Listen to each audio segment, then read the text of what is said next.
This is Morning Juice. Sports, insight, and great storytelling. Starring Bobby Carpenter and Jeff Tito Thitoff. It's time to attack and dominate. Attack and dominate. That's the agenda for this Thursday.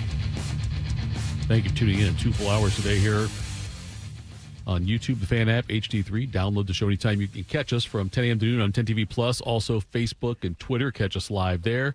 Here, replay of this year's show on the Fan 2, 1460 a.m. from 1 to 3 p.m. Morning Juice sponsored by Riverside Bank in Dublin. Carp off today again. Brody decided to take a Brody Thursday off again, but that's okay. We've upgraded. Justin Zwick to my left. Big Mo across the glass. Good morning, gentlemen. Jay-Z, how are you? I'm doing great. It's Thursday. The end of the week is near. Yes, it is. Finally won't turn an alarm on here in a couple of days. It's going to be nice. I'm telling you that much. That's really the hardest thing. When I used to fill in for Beamer on Morning Juice, like when they'd say, hey, we need to do 3 days this week. Okay, I'll do 3 days. And then it's like, by the time you get kind of used to the hours, it's then you don't do it for a while. Yeah.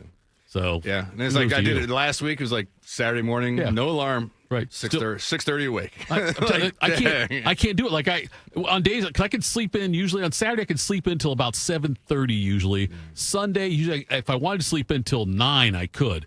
But I'm always up at 5 a.m. Yeah. It just doesn't. Like even this morning, I'm sitting there waiting. Like I know my alarm's going off here soon. Right, like it's 4:40 in the morning, and I'm just waiting for it. My kid woke up at 4 a.m. with a bad cough and a fever, and I was like, "Can I get back to sleep?" Yeah, you might as well just stay up. I just stayed up at that point. Yes. Yeah. And just did nothing. Just sat and stared into the nothing darkness. Going on. Right, nothing going on. Just quiet and dark. And yes. Yeah. Big Mo, how are you, buddy? I'm doing wonderful. I was in bed at like 8:30, which is the earliest I may have ever gone to bed. Yeah. And it was glorious, that 4 hours of sleep, because I really didn't get to sleep until about 9:30. Right. The 4 hours of sleep was actually glorious, because usually I'm coming in here with about 2. Yeah. So tonight's been... What? You're just not a sleeper? Not when I superhuman people. Well, he's a rare breed. Trust me. If you would be at home with me, you would see that I don't go to sleep most days until after midnight. Is that right? And then even when I'm not here, I'm up at like 6:30 in the morning. Yeah. So I'm just a night owl, and I hate mornings. I need my 8 hours. God, I wish I could get 8 hours. Do I look like somebody that gets 8 hours of sleep? I mean, come on, let's face it. Hey, honestly, he's 22 years old. Take a look at him. Fresh fade, I can see it. Yeah, I finally did get the ears lowered yesterday. That was nice. We got a big show lined up for you today. Albert Breer is going to join us at 7:05. We'll have NFL picks at 7:20. Ya Highness at 7:30. Tonight in the NFL, Rams are at Seattle. Decent matchup for a Thursday night game. Yeah. I won't watch it because I'll be in bed. Exactly. But still, if I were I'll see about the first half of the first quarter, I'll watch first quarter, and then I'll be like, it's not worth it. I got to go to bed. It should be a good game. I take it back. I'll be up later tonight. Shoot, I will be too. Why will you be up later? I'm going to the women's basketball game. Norfolk State tonight. 6:30, yes. 6:30. So, no, I won't be up that late. I guess I'll probably be home about the time the game starts. Scotty Vegas here at the station, who does, who's got an issue. I mean, he's got several issues, but one in particular in regards to his last name. He every time he decides, he'll create some kind of like gambling things for us to do. And so he wrote me into this thing where we're we got 9 people. We're each picking 6 players in a draft kind of thing in the CFP. And you get 6 points for every touchdown that he scores, 3 points for every touchdown pass your guy throws or whatever. So, and it's just so you... A little fantasy deal for the college football. For that right That's there. Cool, yeah. Right, which is, at first I was I'm not going to do it. They said, oh, come on, you got to do it. And I said, okay, fine, I'll do it. Well, the draft is tonight at 9:30. Oh, so I'll be up for that. Oh, man. So, yes, I will watch more of the football game probably. And this right here, by the way, I'm going to tell you right now, it's going to cause a fight in the household. Because the wife will say... If you can stay up till 10:30 doing stuff like this, why can't she stay up till 10:30 and do other stuff? Yeah. Like, well, hang out with me because that's work. Is work. I say it's work, but if I lose money in it, does it really work? Well, it's more work. I guess it's more work to keep the wife happy. So yeah, that would be work right there. Yeah. So I'm just telling you right now. Folks, there will be a fight about it at some point. She'll be upset about it when she's like 8:30 or 9 tomorrow night. She's like, hey, why aren't you going to bed yet? Well, I just got a little thing I got to do. It's going to be one night. She's like, help me wrap some Christmas presents. Honey, I got to go to bed. I'm so tired. You just say, I'm doing research, honey. I know. Got to get ready for the show.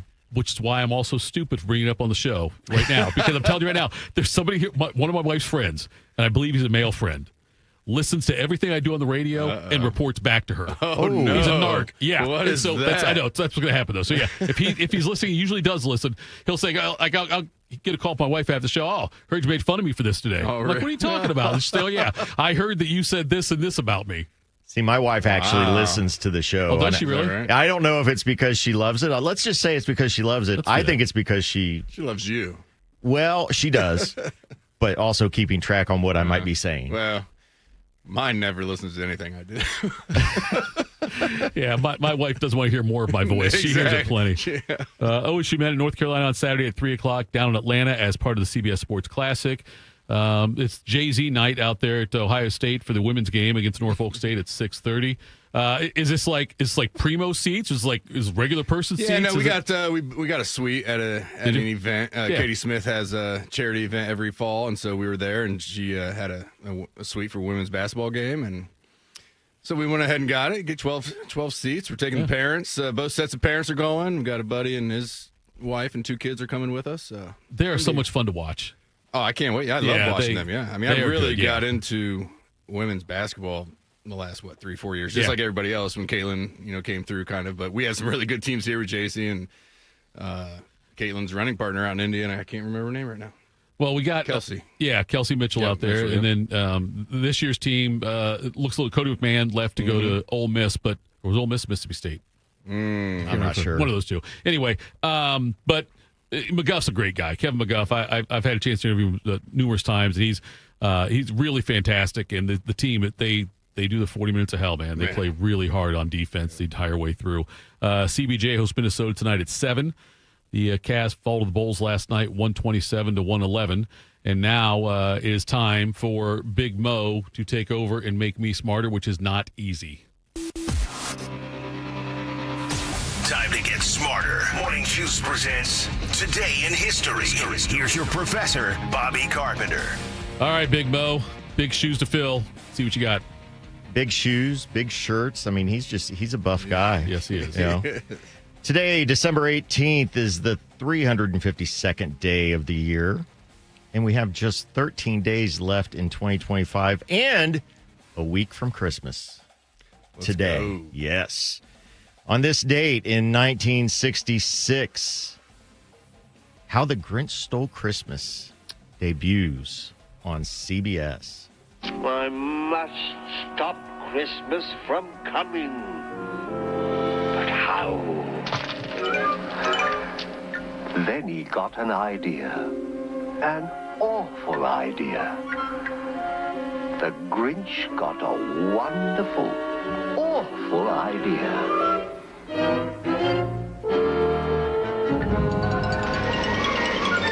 I know just what to do, the Grinch laughed in his throat.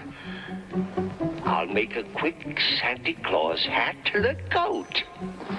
He chuckled and clucked. What a great Grinchy trick. With this coat and this hat, I'll look just like Saint Nick.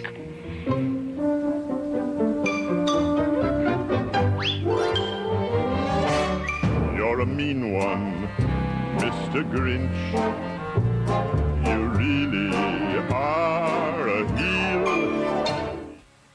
Do you remember when Jim Carrey my kids are scared of Jim Carrey's version? Yeah. They like the animated one. When he did that, his version of that song was pretty impressive. Yeah, I agree. I'm an old soul. Like the animated version, the animated show is the one I didn't really care for the live action movie. I watched part of it, but my kids didn't. I mean, this is the one you watch at Christmas. Yes. You have to watch the cartoon. Yeah. Yes, that's the best. The live action version is entertaining, but it is drawn out. A little bit. That's not my go-to though. No. I was trying to get the girls last night. Like, we'll watch a little Elf after bath time.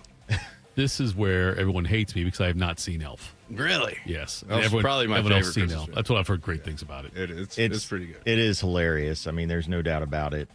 Let's see. In 1968, the musical fantasy film, Chitty Chitty Bang Bang, written by Roald. I can't ever say it. Roald. R-A-O-L-D? R-O-A-L-D. Roald. I want to say Ronald, but it's not. It's Roald Dahl, who wrote Charlie and the Chocolate Factory. Yep. Starring Dick Van Dyke, with songs by the Sherman Brothers, who wrote a whole bunch of songs for the Disney company. I just saw a documentary on PBS on Dick Van Dyke. Yeah. They did it for his 100th birthday last week. Unbelievable talent. I saw the meme that went out that he now cannot play with Legos anymore because on their box, a lot of them, it says ages 4 to 100 or 4 to, now he's now over 100. So we're 4 to 99. So now can't do it anymore. Hey, sorry. I got to take those from you. You aged out. He was really talented guy. Oh, extremely talented. Yeah. And he did the sequel to Mary Poppins that they did, which I haven't seen. Yeah. And he came back and did a dance number in that. Wow. At 90, he would have probably been like 97 when that came out. Well, even just recently, he was doing the Night at Museum stuff, right? He was in those as well. Yeah, 10, 15 years ago. So, unreal. On this day in 1976, what a great year, by the way, Wonder Woman debuts on ABC. And I should have gotten the theme song because that's such a classic theme song. With Linda Carter. And for those of us of a certain age, just a lot of nice times watching that show. Yes. Linda She was Carter the heartthrob of it back then. You go back and watch it. It's really fits in with the cheesy 70s like superhero shows and stuff like that. Like remember Spider-Man was out for a while. That was really weird. That was like late 70s, early 80s. But Wonder Woman with her bracelets and how she was able to just spin around and change into Wonder Woman outfit. And she had the invisible plane. Right. Well, we think she did. Yeah, you couldn't see told, it. Yeah. Now, let me ask you this, Tito. Were you a fan of, because you had Wonder Woman, you also had The Incredible Hulk, was another comic book show. Were you a fan of those live action shows, or were you like a fan of Super Friends and the cartoons? Both, actually. And I got to meet Lou Ferrigno. I did too. At the Ohio Center. Must have been late 70s. Well, it wasn't that long ago, but. And I challenged him to a arm wrestling match when I was like 8 years old. He chickened out, but that's fine. But I challenged him. I got an autograph from the Hulk, I didn't even realize he was actually deaf until I met him. Oh, I thought he was partially deaf, I think, when I met him. Is he completely deaf now? Well, I mean, it affects his speech. Yeah. But when I met him, which was at the Arnold one year, he did have implants. Gotcha. But he still, to sign the autograph, he had to have somebody there with him. Oh, okay. I got to tell him, what to write. But still an imposing figure, even. Yeah. Is he big guy tall? He wasn't that tall. No. He's very much like Arnold. Arnold's not extremely tall, but very big. Mm-hmm. So very much the same way. Broad. Yes. Broad, yes. In 1998, the romantic comedy film You've Got Mail with Tom Hanks and Meg Ryan was released. One of my wife's favorite movies. I have yet to have ever seen. Yeah, I don't think I've seen that. We did in Orville.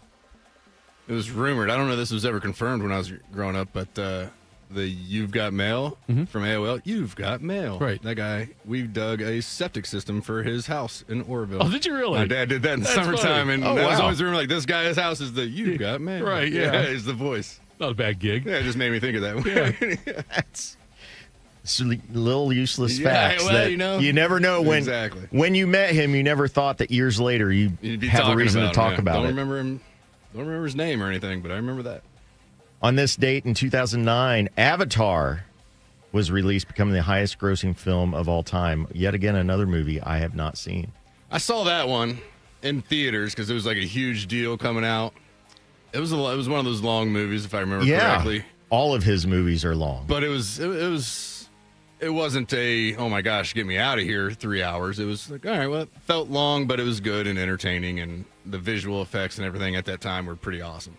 New one coming out though here soon. Right? Yeah. So. I mean, his sequels to it took like 10 years to make.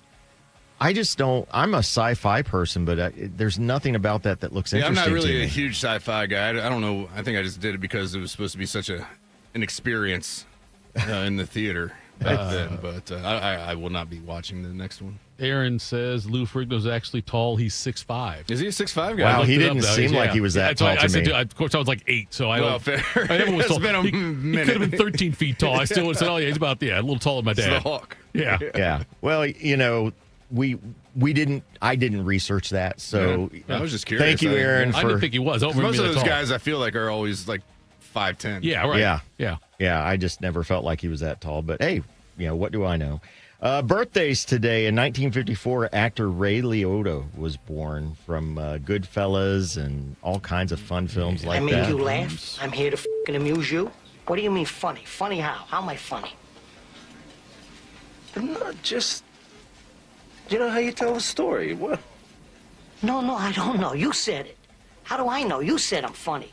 How the f am I funny? What the fuck is so funny about me? Tell me. Tell me what's funny.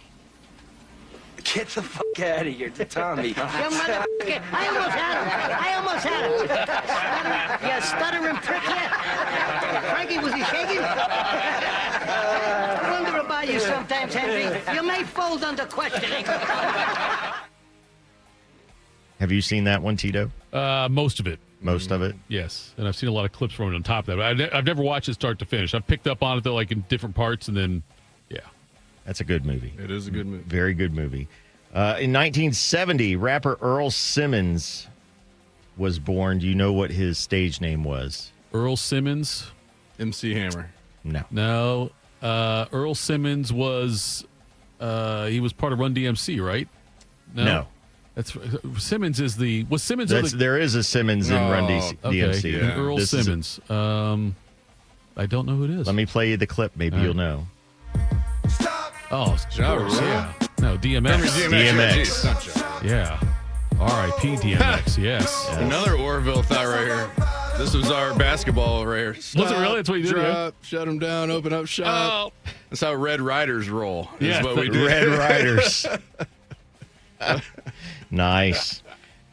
Today, actress Katie Holmes turns 47. Wait. You could die. At least tell me your name.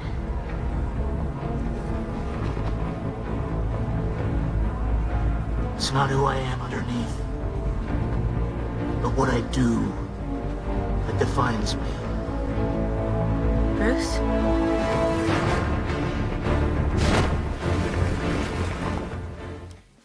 Man, when that movie came out, growing up with the other Batman films, which I loved most of them, that movie blew me away. Yeah. Well, those three. All three of them. They're great. Awesome. Because there was realism Yeah. in that world.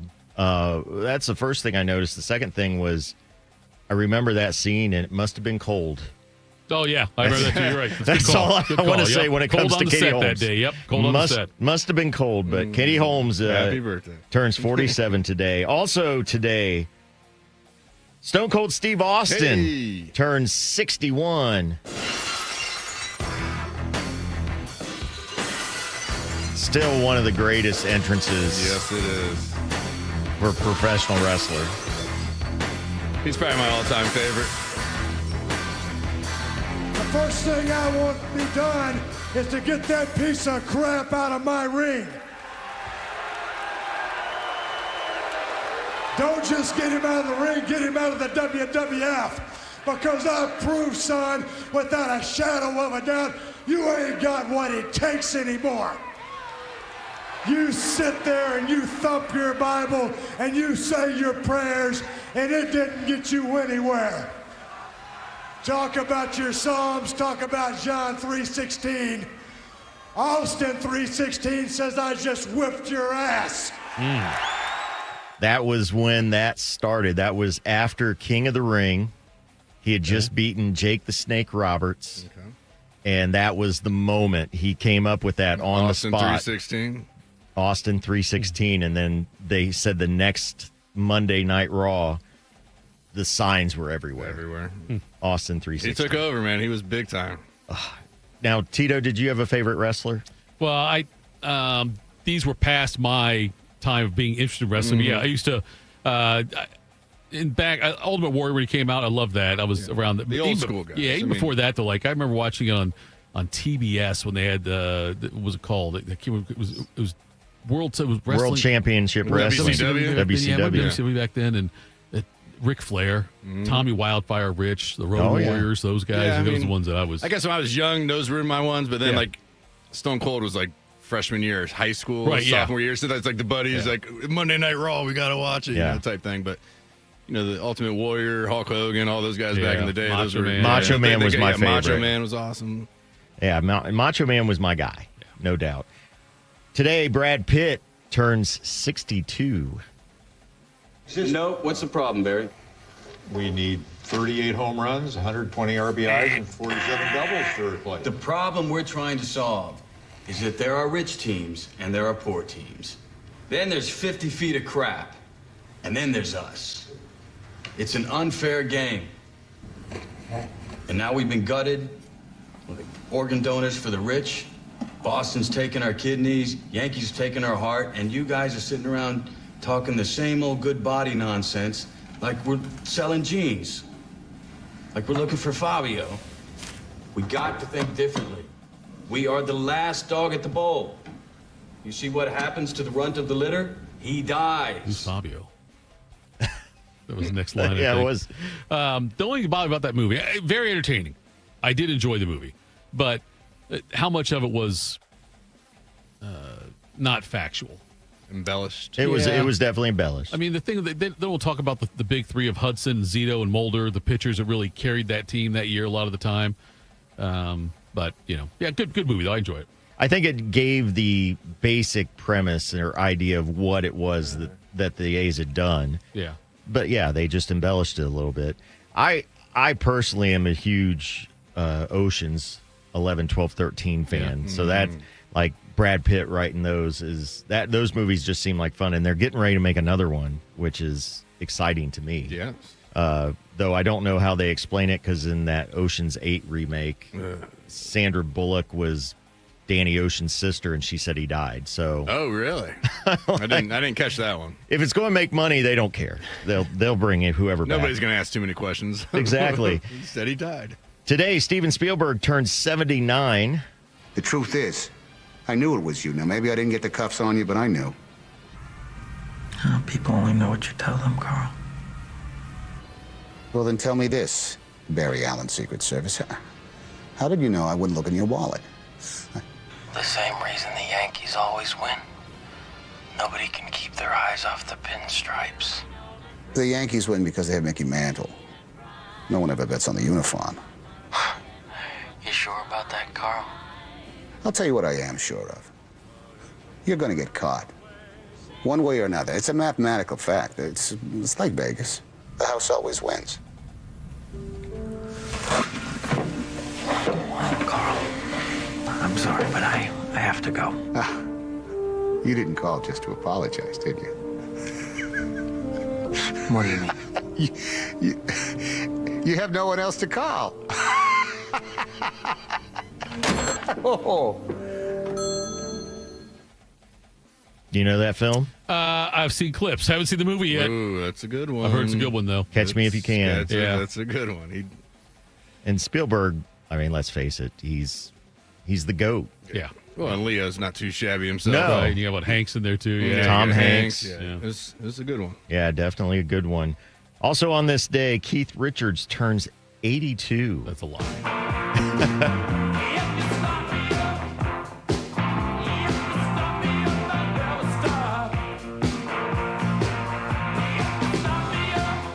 All the drugs he took, I think, acted as formaldehyde. Yeah. For him. Yeah. That's why he's still alive. Still kicking. I saw a meme yesterday with Keith Richards and Willie Nelson carrying up stones to build a Great Pyramid. Like they show the guys do it, and you see these two guys all sharing together, walking up there carrying a big block together. Oh, that's great.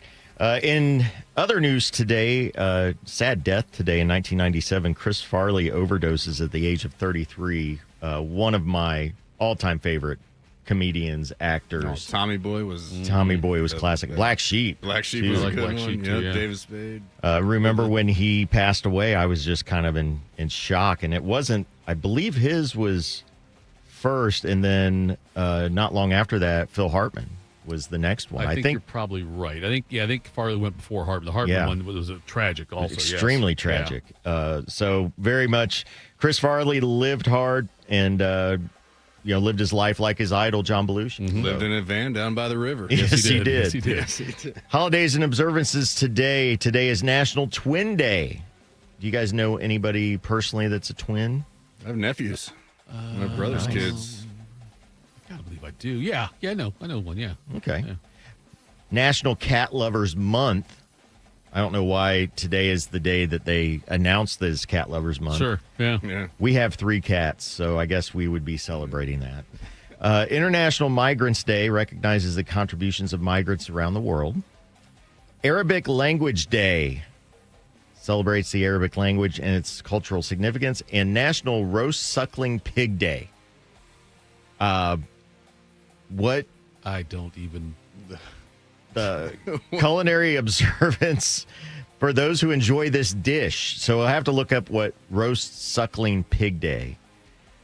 If it's not bacon or ham, I'm not too concerned, Yeah, that's these days. Yeah. They just have to find something. Yeah. It's like bowl games. There's too many. Exactly. Yes, there are. Yeah. But that is your events, birthdays, deaths, holidays, and observances for today, December 18th, 2025. Well done, as always, Big Mo. Coming up next, Ohio State tied a school record yesterday. We'll talk about that next. Morning Juice. 'Tis the season to be hungry at Roosters. That's why for every $50 spent on Roosters gift cards, you'll receive a $10 Rooster Buck back in your stocking. May your holidays be filled with friends and family, love and laughter, and of course, Roosters Wings. Go to roosterswings.com today or drop by any Roosters location to purchase your $50 holiday gift cards and receive a $10 Rooster Buck in return. Happy holidays from all of us at Roosters. Roosters, a fun, casual joint. Hey Columbus, it's Lorenzo Styles Jr., Ohio State student athlete. It's football season, and just like on the field, success starts with the right game plan and the right team. That's why I'm proud to team up with Monogram Homes. They're the true custom home builder, bringing precision, creativity, and attention to every detail, just like we do on Saturdays. If you're ready to build, don't settle for standard. Go custom. Go Monogram. Visit monogramhomes.net to start building today. Monogram Homes, a builder you can trust. Bobby Carpenter here with the Riverside Bank of Dublin Sports Money Report. Every business starts somewhere, selling a product out of the back of your car or maybe in your garage doing the packing and shipping yourself. And every great team starts grinding in the preseason. But with hard work, smart plays, and the right coaching, you can make it all the way. Here's Chuck Moore, CEO, and Travis Sanders, President of Riverside Bank of Dublin, on how they help local businesses go the distance. At Riverside Bank of Dublin, our business lending team helps you take that next step. With equipment loans, real estate financing, and working capital, it helps you hit for power, not just for average. Thanks, Travis. Because in business, just like sports, the right support turns rookies into all-stars. It can mean the difference between what might have been and a championship team. We're Riverside Bank of Dublin, your winning team for business banking. Look for a new branch location at Bridge Park in 2026. Tune in every day for the Riverside Bank of Dublin Sports Money Report. Visit their office at 6300 France Road in Dublin or online at riverside.bank. We are the keepers of the wild, America's original and most invested conservationists. For more than 80 years, we've been committed to conserving wildlife and the natural landscapes that define our nation. From rugged alpine ridgelines to peaceful tall grass prairies, we've supported the conservation of more than 36 million acres of American wildlands. Our funding has led to cleaner water, fresher air, and improved wildlife habitat. From abundant fish and waterfowl populations to robust deer and elk herds, nothing is more important than maintaining wild spaces for adventurers to explore and wildlife to thrive. We are America's hunters and target shooters, stewards of the American outdoors.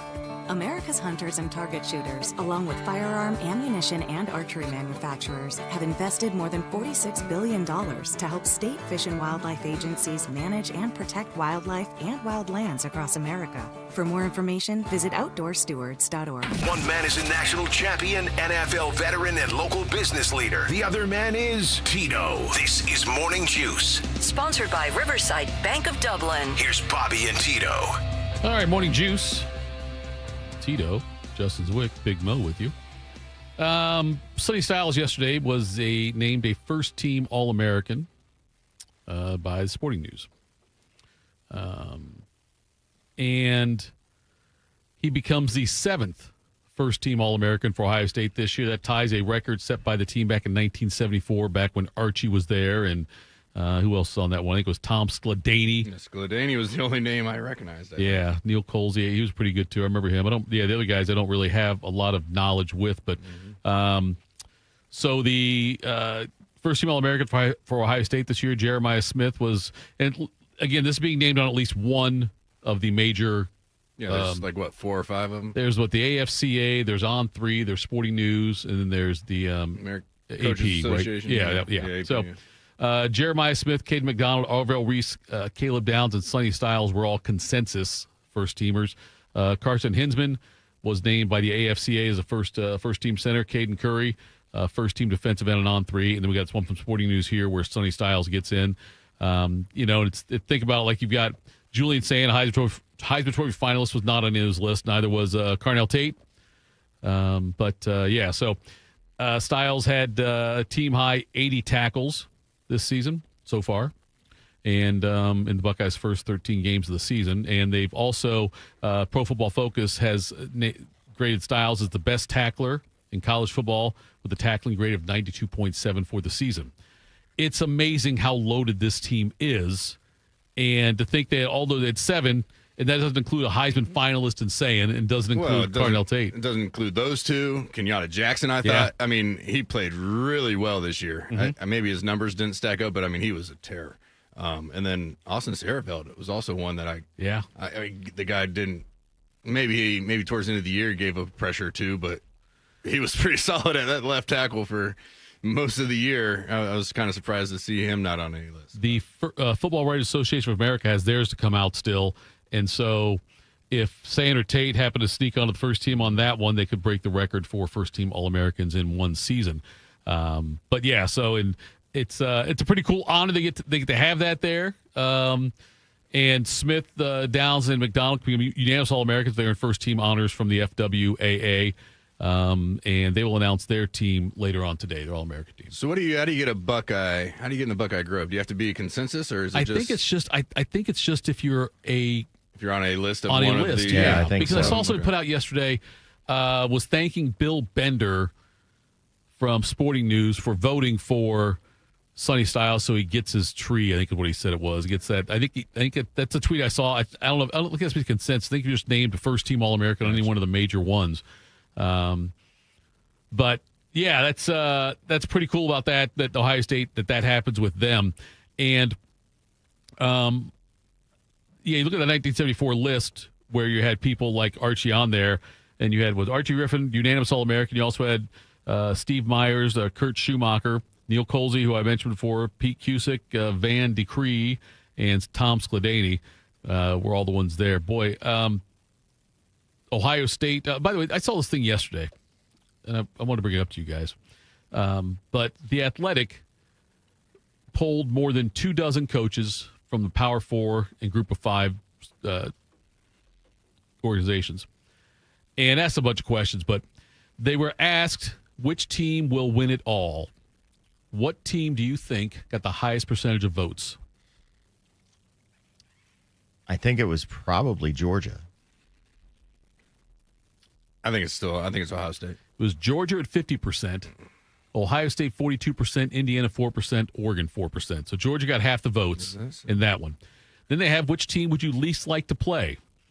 Georgia, number one there, again at 46%. Ohio State, 21%. Indiana, 17%. Miami, 8%. This last one surprised me. Ole Miss, 4%. Really? I don't know why. I don't know why you want to least likely play. Like, I don't know. Unless they think they're just going to be angry and fired up. The last one here is the one that shocked me. 4 names were listed. 4 people got votes. Who do you think is the best coach in the playoff?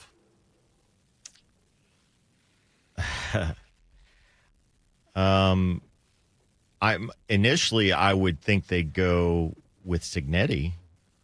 He was the coach of the year. Yeah. And he's in the playoff. But it can't be Can't be Cristobal. They're voting on this, so it's not going to be a Big Ten coach. It's got to be Georgia. It's got to be Kirby Smart. Kirby Smart got the most votes, 50%. Signetti was second at 38%. Now you got two other guys. One got 8%, one got 4%. Well, since it seems to be favoring the South, maybe Cristobal was third? Nope. Third Lanning. was Lanning. Okay. And then fourth? Well, it's obviously not Ryan Day, though it should be way up there, but... Elko? Joey McGuire, Texas Tech. It surprised me that there were no votes for Ryan Day in this thing at all. That's just what happens, man. People in those types of things... But I love this. I love this because it's just feeding fuel. Well, that's good because we have to play Georgia to get to where we want to go. So you know what? Bring them on. We'll find out. It is feeding fuel on the fire. Not that they're going.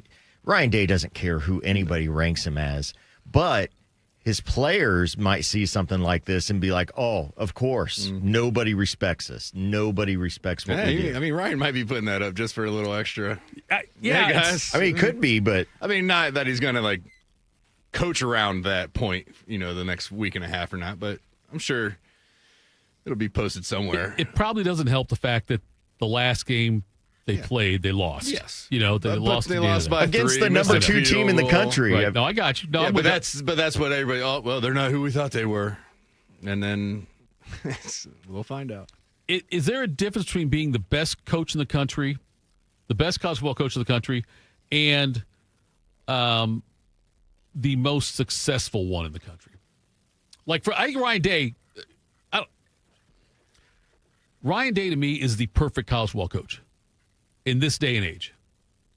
I mean, Georgia, yes, they've had a lot of success. Also, a lot of off-field problems with guys who can't go the speed limit. Right? We've had that. They've had drama there. So if you put Georgia and Ohio State close on skill, close on success, however you want to put it, I think Day gets the nod because of how the fact that Ohio State runs what appears to be a very squeaky clean program.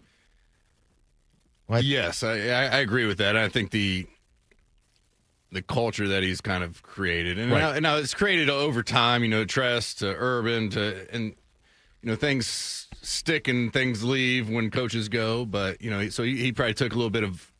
I know he's talked to Tress, at least on the Buckeye Cruise for Cancer and stuff like that. So he's probably taken from both sides and kind of creating what he thinks is the best. And the kids that they have are just amazing. And, in this world of NIL, I think that's kind of let's recruit the kids we think have their heads on right instead of just who wants the most money or who's going to come, So and I think that's a huge part of it. So, his coaching goes, yes, he has the most talent. So it's going to be hard to get coach of the year when everybody looks at you and says, you have the best players. But just everything they do from their travel schedules to the way they played this year, this staff and Ryan have thought of almost everything. It's like when he went to the Michigan with the, well, if the headsets go out, he's like, I'm in here on Friday saying, hey, we need to figure something out in case this happens. They're like, why would we need to do this? He just is. He knows. Yeah. He's like, he's like a crazy man just thinking about every little thing that could happen and just every little advantage they can get. And that's how they played this year. So we'll see if it pays off here at the end of the year. But I think this year he's done just an amazing job coming off of a national championship year when you lose 14 guys at the draft and we're right back here. Two new coordinators. Yeah, 3 new coordinators, kind of in the last 2 years, anyways. But I mean, it's really incredible what he's done, and I think he is at the top of the list for college coaches. I think that the things about Ryan Day that always impressed me is what he can do in recruiting when it comes to those 4-star guys or 3-star guys. The Buckeyes don't go after a ton of 3-star guys, but I always pay attention to the ones they do go after. Yeah. Because there's something about them that Ryan Day and the coaching staff see as in, we can work with this kid. He has what we need as a culture, and we think he can be what we need him to be. That to me is just amazing for any kind of high-level coach on the college game to do. And it seems like he is always doing that. Yeah, they do a really good job of developing people. They do a really good job of also, I think, evaluating the guys when they get in there because, and I don't know if you guys agree with this or not, but there has been, I can't think of many people that have transferred out of Ohio State that I was like, oh, that's a huge loss. I mean, Jameson Williams, the wide receiver who ended up going to Alabama and is having a decent NFL career now. But we had a loaded wide receiver room already. It didn't really kill us. Yeah, it wasn't going to hurt us. Right. Mm-hmm. And so, but I can't think of any guys that have left, and Ohio State's been like, we really didn't want to lose him. Yeah, I think the only one, it wasn't like we really didn't want to lose him, but when we lost Hero last year to Texas, just because the defensive line was going to be kind of a thin, coming into the season, that was a question mark, right? Because we lost everybody. So losing him last year was like, ooh, that kind of hurts just for the extra body, for somebody who's been in the program, who knows the system type thing. But, so I think you're right. I mean, if you're a player here, you want to be here just because I think you get into the university, the program, and you realize this place is amazing. Yeah. That's something I used to do hiring for Damon's Restaurants corporate wide. Like I interview and hire assistant managers, general managers, and whatnot. For the restaurants, but I had to keep track of people we lost. Like always keep track of turnover and pushes. And we some were labeled push, some were labeled jumps. And pushes are ones where like you've got to go. You're fired. Jumps are like I need to go on my own. I got to go into it. And so you always look at and measure that. And Ohio State has had had some jumps, not a lot of pushes though. Mm-hmm. And it's like it's not like huge losses I'm seeing on this team. Which yes, another credit though to the way they developed the staff. The thing I'm most interested about watching over the next year or two is how the recruiting of wide receivers continues to go.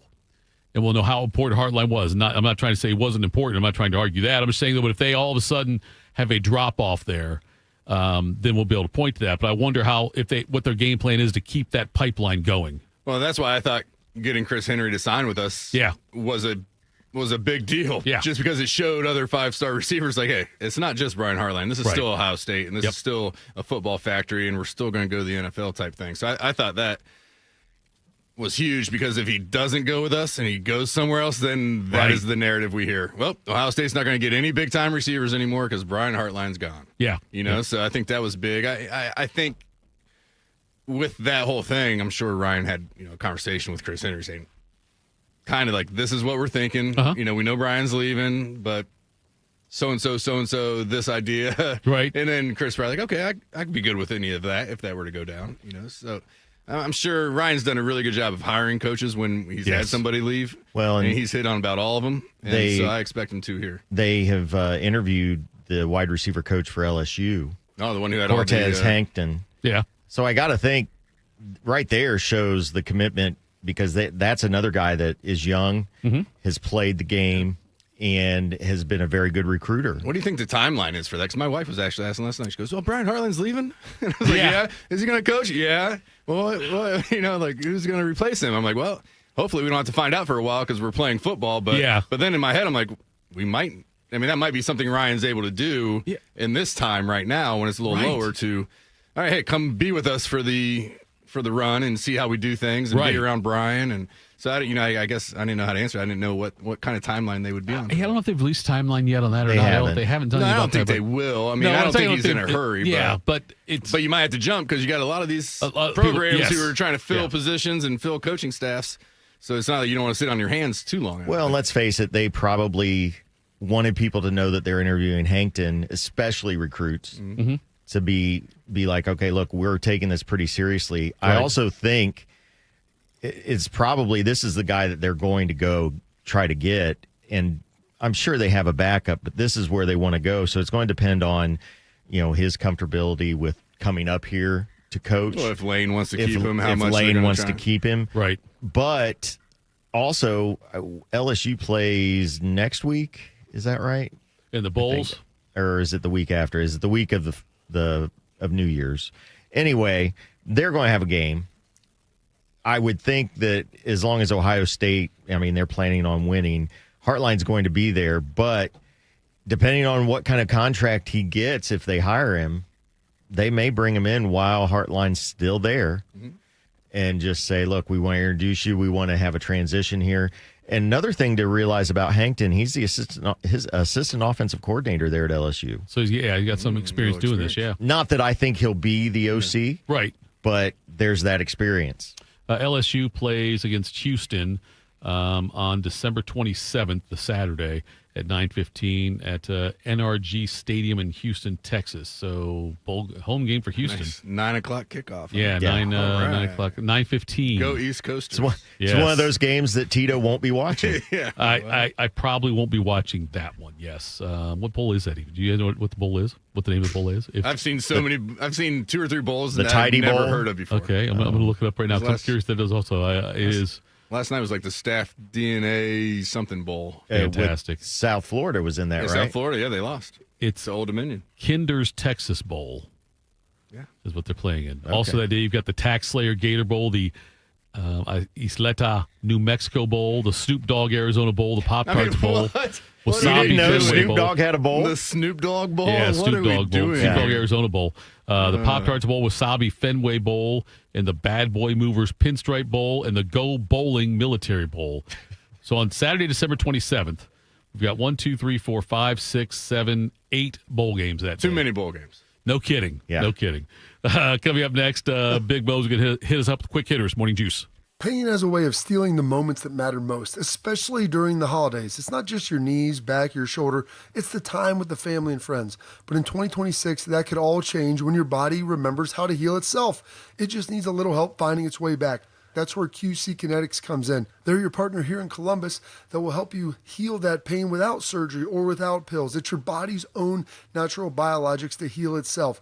It's the best comeback story that you're going to find, powered by your own cells that built you in the first place. No surgery, no pills, no long recovery, just your body remembering how to feel alive again. It's time to take that first step. Literally, walk, hike, dance, enjoy the holidays. Schedule your free consultation today and Dublin or Gahanna. Now is the great time to use your HSA or FSA for treatment. Go to qckinetics.com/Columbus or call 380-208-4544. That's 380-208-4544 and get feeling better in 2026 today. Hey, Max, you look absolutely dashing in that purple tie. Ready to harness the world? You bet, Daisy. I'm ready as I'll ever be. And might I say, your purple tie really pops with your vest. Thanks. I almost went with a cape, but didn't want to come across as pretentious. Nonsense. Anyone in our line of work should rock a cape. You might be onto something, Max. Phew, so here we go. First day on the job. You've got this, right? Right. Don't forget, we both graduated from Dogs Inc. with honors. Which means I can guide my human around a busy city with ease.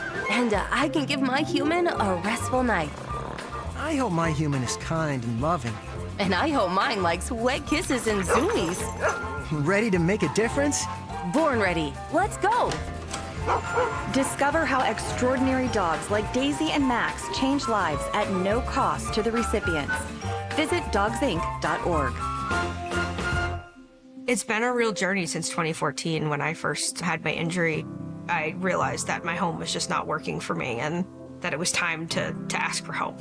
Homes for Our Troops is really giving me my life back. The shower allows me to go in and turn around with my chair, pull down storage racks, automated door systems, hours of my morning given back to me. Adaptive sports are a huge part of my life, a huge part of my healing journey as well. Homes for Our Troops helped with making sure that I had a home gym so that I can continue to train. This past year, I was able to host Thanksgiving in my home. And it was the first time I was able to have my whole family in one place and I was able to contribute to the meal. There are a lot more veterans in need and Homes for Our Troops is going to be there to help them too. Homes for Our Troops builds and donates specially adapted custom homes nationwide for severely injured post-9/11 veterans and enables them to rebuild their lives. Join our mission at hfotusa.org. Tito has had 2 wives. They've both been named Heather. If you know someone named Heather, please warn her. This is Morning Juice. All right, Morning Juice. Wrap up the first hour here. Like we do every first hour with some quick hitters. Morning Juice presents Quick Hitters. Sponsored by Dr. Mark Levy. If you're snoring and not sleeping, call Dr. Mark Levy today at 1-800-MORE-SLEEP. All right, Big Mo, what do you got for us? Ohio fires their coach, Brian Smith, over serious misconduct, saying Smith violated his contract by engaging in serious professional misconduct and participating in activities that reflect unfavorably on the university. Now, the school did not provide any specifics.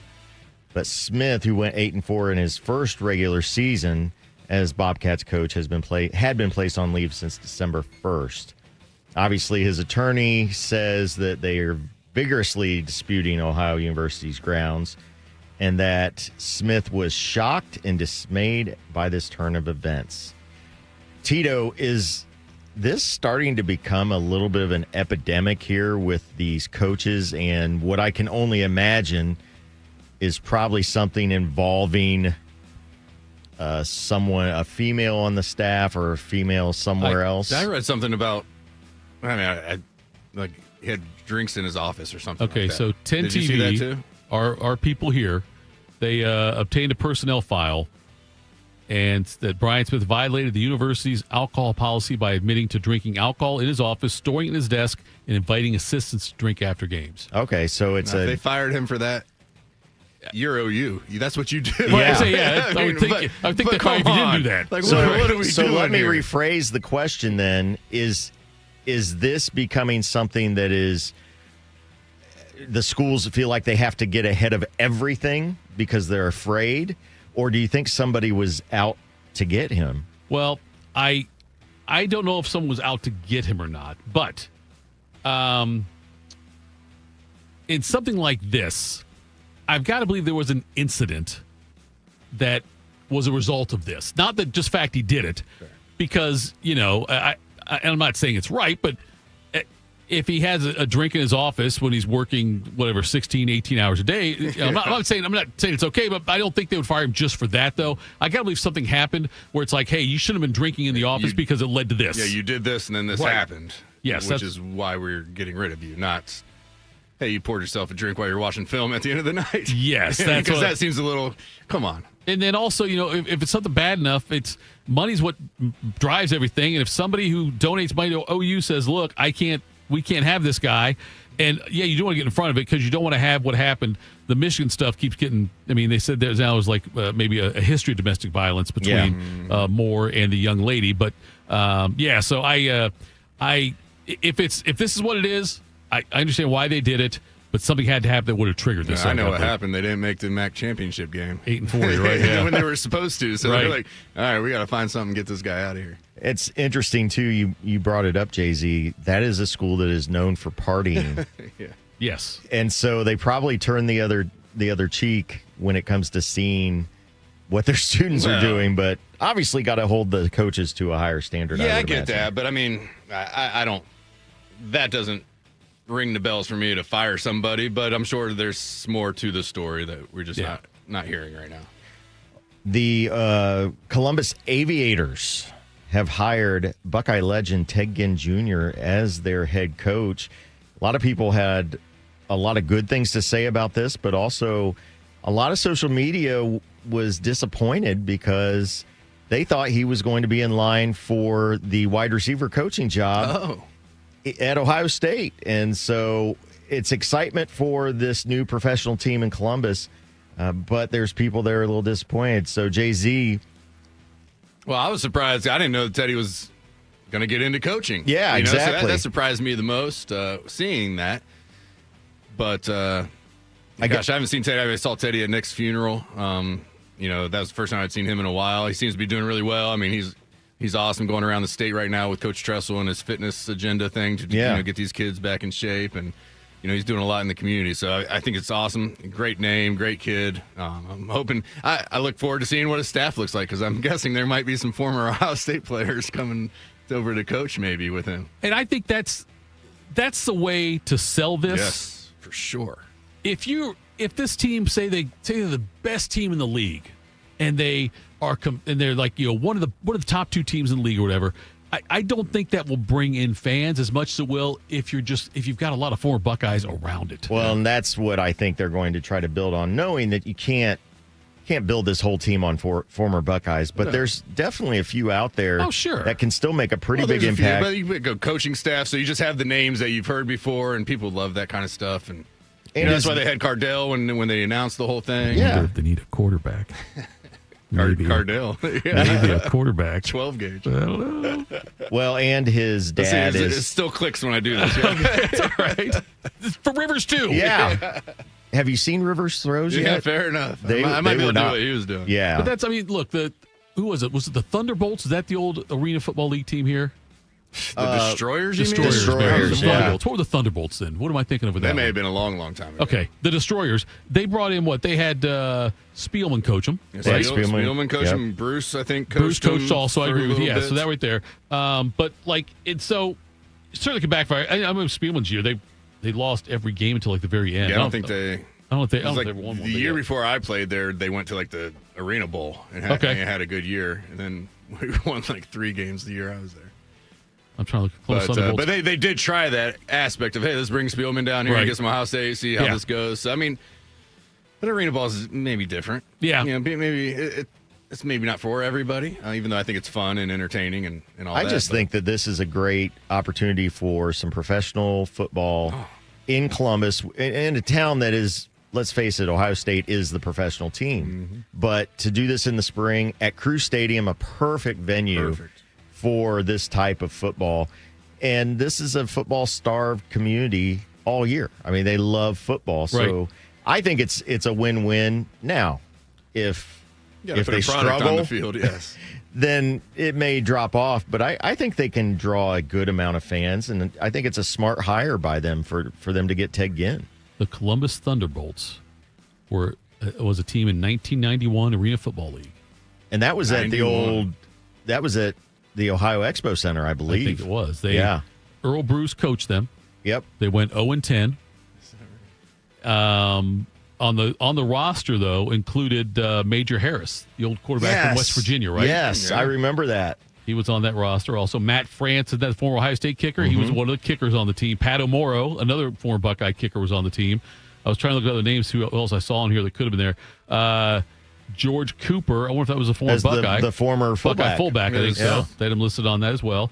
I don't see anything else on this roster I'm looking at. But yeah, so, but I know they can't fit up with all 4 Buckeyes, but if you get guys whose professional career ended and they're still fairly young, I think that'd be Guys who smart. have been in the league for a year or maybe on a practice squad who got cut. Yeah. Because that was the thing with football. You just had nowhere else to go. You either made it or you were done. Because there wasn't these other leagues. Like, I mean, Europe had just shut down. Like when I came out, Europe had been shut down. There was nothing else going on except for the, indoor arena. So having another outdoor league in the springtime when like spring football is going on, everybody's excited about football around here. Like it'll be perfect. Did you guys like NFL Europe? I didn't really follow it. I mean, I didn't follow it a ton. I was hoping to just get there if that was, a route, but I always enjoyed watching it. Yeah. I really did. The Rain Fire. The Scottish Claymores. Yeah. The London Monarchs. Dave Winham apparently was the coach that year I was talking about. But Earl Bruce might have been the next year, but Winham was the head coach, I guess, that year. And they did play at the Ohio Expo Center Coliseum. The New Orleans Knight was one of the teams. They played at the Superdome. The Denver Dynamite, another team there. They played at the McNichol Sports Arena. Knickerbocker Arena for the Albany Firebirds. And Orlando Arena for the Orlando Predators. But yes, that team that year, points they allowed an average of 46 points a game. And scored 24. So yeah, nice. All right, that's it for your quick hitters. Coming up next, we'll have Albert Breer from MMQB. Got some questions about the Dolphins situation, about the Bears Stadium situation. We'll talk to him next. This is Morning Juice. This holiday season, Germain Toyota of Columbus is unwrapping incredible savings on the toughest trucks around. Right now, drive home a 2025 or 2026 Toyota Tundra with an unbeatable 0% financing for up to 72 months. That's right, power, performance, and 0%. And there's more holiday cheer. Every Tundra is sold at MSRP with 20% due at signing. No gimmicks, no surprises, just real value on one of America's favorite full-size trucks. So upgrade to a brand new Toyota Tundra. Holiday savings at Germain Toyota of Columbus on the corner of I-70 and Bryce Road. Once there was a man who couldn't stand. A mom who couldn't wait. A scientific community that said it couldn't be done. And then you. And then I. And then we. Brought neuromuscular disease into screaming color with the Muscular Dystrophy Association. For 75 years, our voices have thundered through the halls of Congress. We've willed the impossible into existence. We pushed the science, raised the funds, shifted the narrative, and transformed the reality of life with neuromuscular diseases. For 75 years, we've built communities together. established the field of neuromuscular medicine, and made it thrive. Call that a legacy. Call it impact. Call it momentum. Just call it ours. Because it's the generations of community heroes that give MDA the strength we have today. And until neuromuscular disease is a thing of the past, you couldn't stop us if you tried. Join us and celebrate 75 years of breakthroughs at MDA75.org. You know what hope is? Hope is action. Carving a path forward, even when it's hard. And kids who still know how to dream. They're the best pathfinders of all. So at Child Fund, hope means helping millions of children living in poverty worldwide to grow up healthy, educated, skilled, and so all those good things can come true for them. Safe. And that means safe at home, safe at school, and safe online. Hope means walking this path together. All of us. Because when we work together, we can do so much more. That's right. Hope includes you. Child Fund, because we need each other. To learn how Child Fund works with children in 23 countries to help them achieve their full potential, visit childfund.org. That's childfund.org. My name is DeMar Hamlin. I play for the Buffalo Bills, and I play safety. CPR saved my life. I've teamed up with the American Heart Association as a national ambassador to help create a nation of lifesavers, turning bystanders into lifesavers through CPR education and access to AEDs. Nearly 3 out of 4 cardiac arrests that don't happen in hospitals happen in homes. Join me to ensure everyone has the chance to live longer, healthier lives. Visit heart.org/nation. Proud to be your go-to sports addiction. WBNS, WBNS FM, HD3 Columbus. The Fan 3, Ohio sports destination. Attack and dominate. You're locked into Morning Juice. Sponsored by Riverside Bank of Dublin. Here's Bobby and Tito. Tell you, I'm not going to give up on this. Jay-Z, will you at least go try out? I'll text Teddy right now and say, when are tryouts, coach? He might want you to be his quarterback coach. Yeah, there you go. I think quarterback first, though. I mean, why not? I'm in shape. You are in shape. That's what I'm saying. I think that this could... I don't know if I'm in that kind of shape, but I'm in a more of a round shape. You're a much younger Phillip Rivers is what you are. So should I make by 2 years? Should I make that the fan poll question today? Should Justin Zwick become the quarterback Try out for the Aviators? We try to do fun. Or how about this?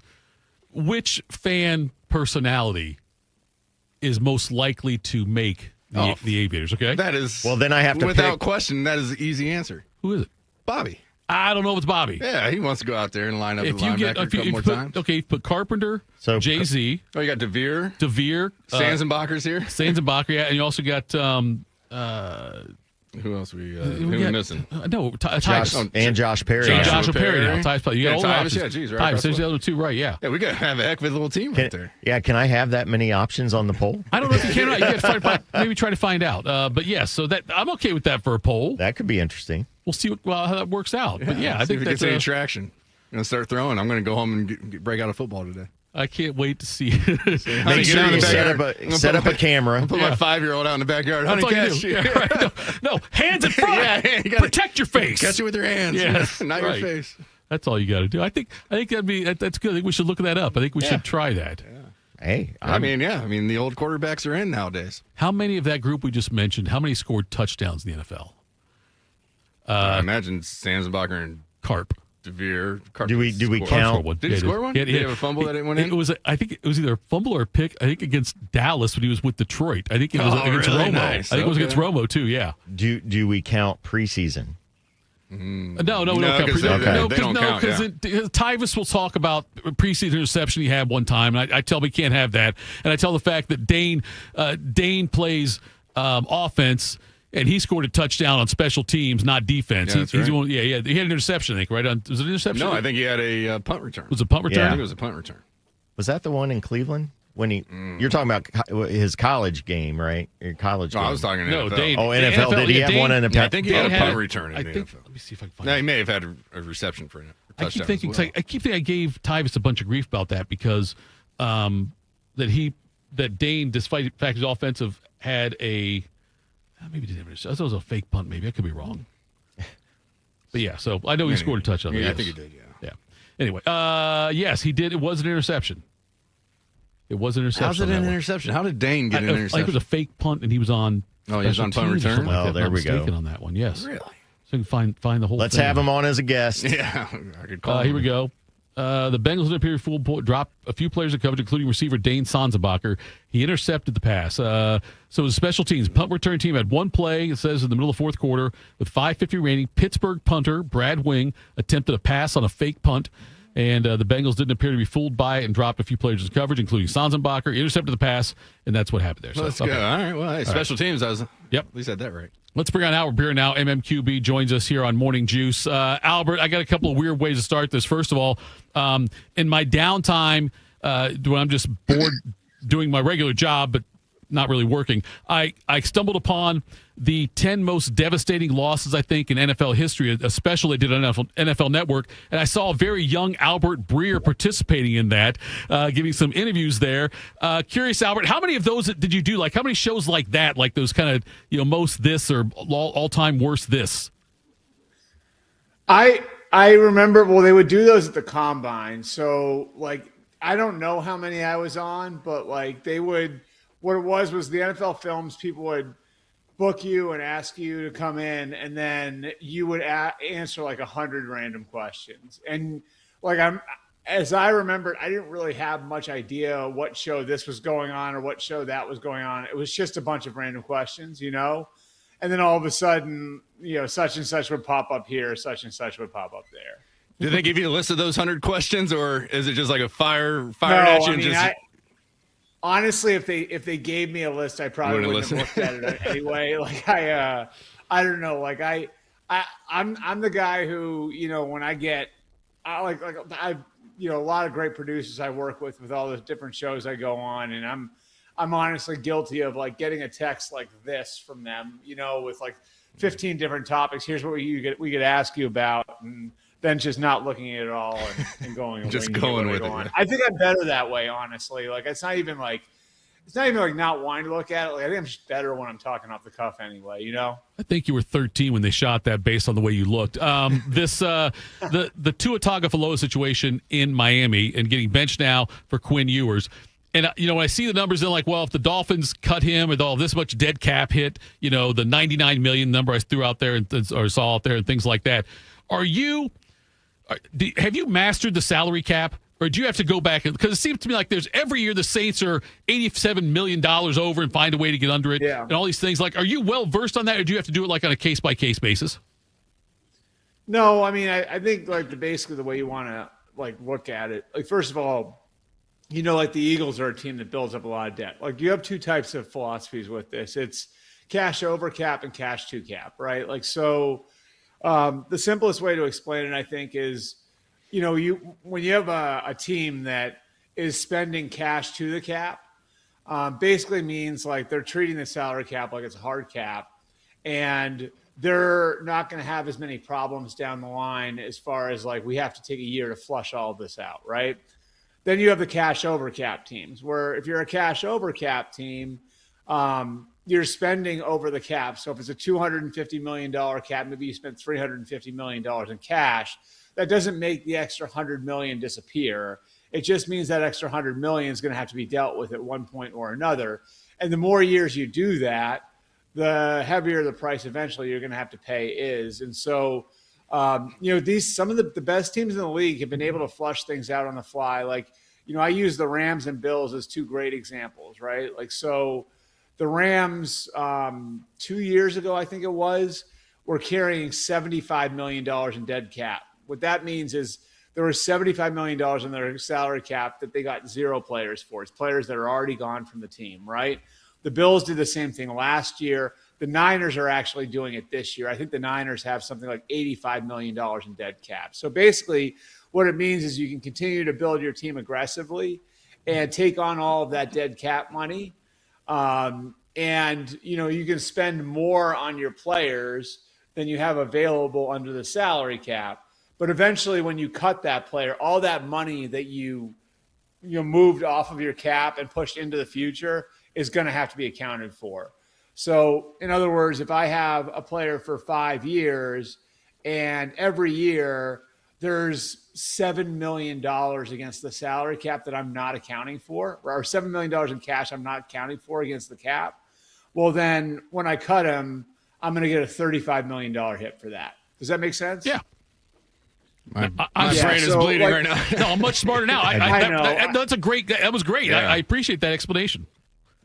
Yeah, I mean, it's like, again, and I think it's the thing that's interesting about it to me is like a lot of these owners don't want to take their money out of their investments, don't want to take like the cash, right? Like not the cash, not the cap dollars.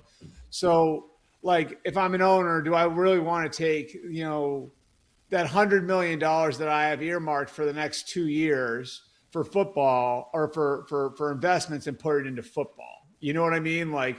And that's real, And so like the Eagles, that's why I give the Eagles a lot of credit. They're always spending above the salary cap. Now, eventually they're going to have to pay for it from a cap perspective, but they're really going after championships that way.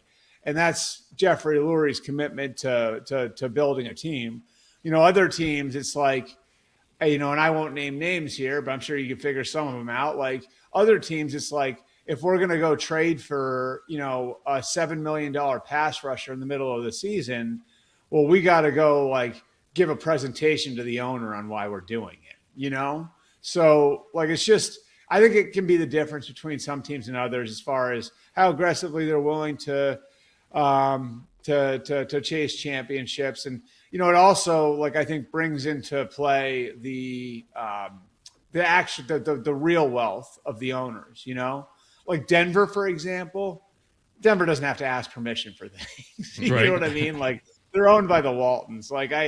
Just go win, like that's their directive. So, it's just different. It's different approaches in different places. And that's where like the actual wealth of the owners can come into play. Well, on to a couple of teams that maybe don't have that commitment from the owners. We talked earlier this week, Daniels is being sat by Washington for the rest of the year. But then on the flip side, you have Burrow and Dak who are going to continue to play. What's the thought process there? So, I would say, first of all, Jaden's been beat up pretty good over his first 2 years in the league. And, I do think there's some, there's a reality to it that it takes a physical toll, it takes a psychological toll.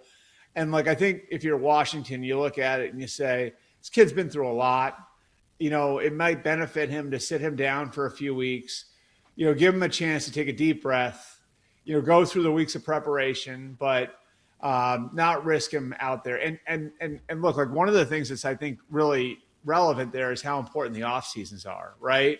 If something catastrophic happens, do you really want the guy rehabbing in April and May instead of being out there with his teammates? That's a real thing. And I think it's, an interesting element with Burrow. Burrow, this was his first real off season, so I do think that there's a little push and pull there with you could send Joe Burrow into another completely healthy off season now, or do you think that he needs the reps? You know what I mean? And he just needs to play some more football, to be where he needs to be. And I think for Joe, there's probably some level of good health that comes with just knowing I can do it. I can still, and he's not lacking for confidence, but I think there is some level of all right, I'm going to finish the season healthy. I'm going to have some good momentum going into the off season. So there's a little push and pull. I think with each of these cases, it's they're each a case by case basis. And, I always laugh. We manage these people that they're our kids now. You know what I mean? And the reality is, in most cases, it's football season. Football players play football, but you do have cases like the Jaden case where it's all right, he's been through a lot. Let's just give him a little break here. and hopefully we can hit the ground running in 2026. You mentioned Joe Burrow, and the media down there in Cincinnati is just going on and on about, is he happy here? He looks like he's unhappy. They're reading all of his body language. Do you feel like there is really anything to any of that can be taken as he's just not happy there, or he's just not happy with anything? I think he's frustrated, for sure. Like, I think there's a level of frustration like that comes with knowing you're a championship level player, which he clearly is, and whether it's by bad luck, by the environment that you're in, that you're being cost these chances at competing for a championship that you won't get back, and so I think those guys can only take so much of that. Now, I think the other side of it is that for Joe, and I've talked to him about this, like I think there is a investment that he's made in being the change agent there. And I'm going to be the one that's going to change the face of the Bengals. And this is going to be a different organization because I'm here. Right.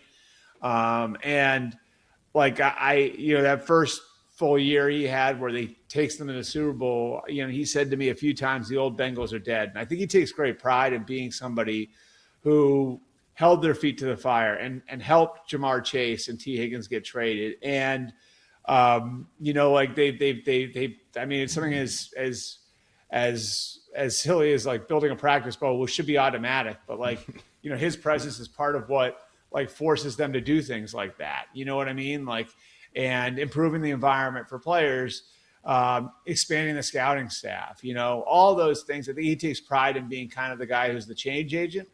But eventually could you get to the point where you're Matthew Stafford in Detroit? Like, I certainly think there's eventually going to come a point, if they don't win a championship or get back to the Super Bowl, where he has to say like, I want to go win a Super Bowl, and maybe it's just not going to happen here. So I don't think he's at that point yet, but I damn sure believe that they have to have their radar up for that at all times. It's going to make you think really hard about this one, Albert. Ted Ginn Jr. was named head coach of the Columbus Aviators of the UFL yesterday. Yeah, Jesus Christ, I'm old. He was. I think he got to Ohio. I think he got to Ohio State 2 years. Well, no, he would have been. Yeah, he got to Ohio State 2 years after I left because he would have been like the 2004 recruiting class. Yeah, he was my sophomore year. He was a freshman. Yep. So here's the question. Yeah, holy crap. Let me give you a list of the guys here at the station that are former Buckeyes. I want to know which one you think would have the best chance of making the team right now. You got Justin Zwick to my left. We've got Tyvis Powell in the other studio. You've got Bobby Carpenter, Dane Sanzenbacher. We've also got, who am I forgetting, guys? Josh Perry. Joshua Perry and Veer Posey. Out of those guys, which one do you think could make the team? Josh, because he's like the youngest, right? Well, him or Tyvis, I think, would probably have the best shot. They are the youngest, I think, yeah. Yeah, and I don't know, I see Josh on TV. He's still, Bobby still looks like a linebacker, but I watch Bobby, Bobby keeps himself in great shape, obviously, but I know how I feel like when I walk up a set of stairs, and I think Bobby's only 4 years older than me. Right. And so, I'd imagine him having played professional football, and I didn't play anything close to pro football. Right. Maybe maybe like little everyday things feel a little bit different for him too.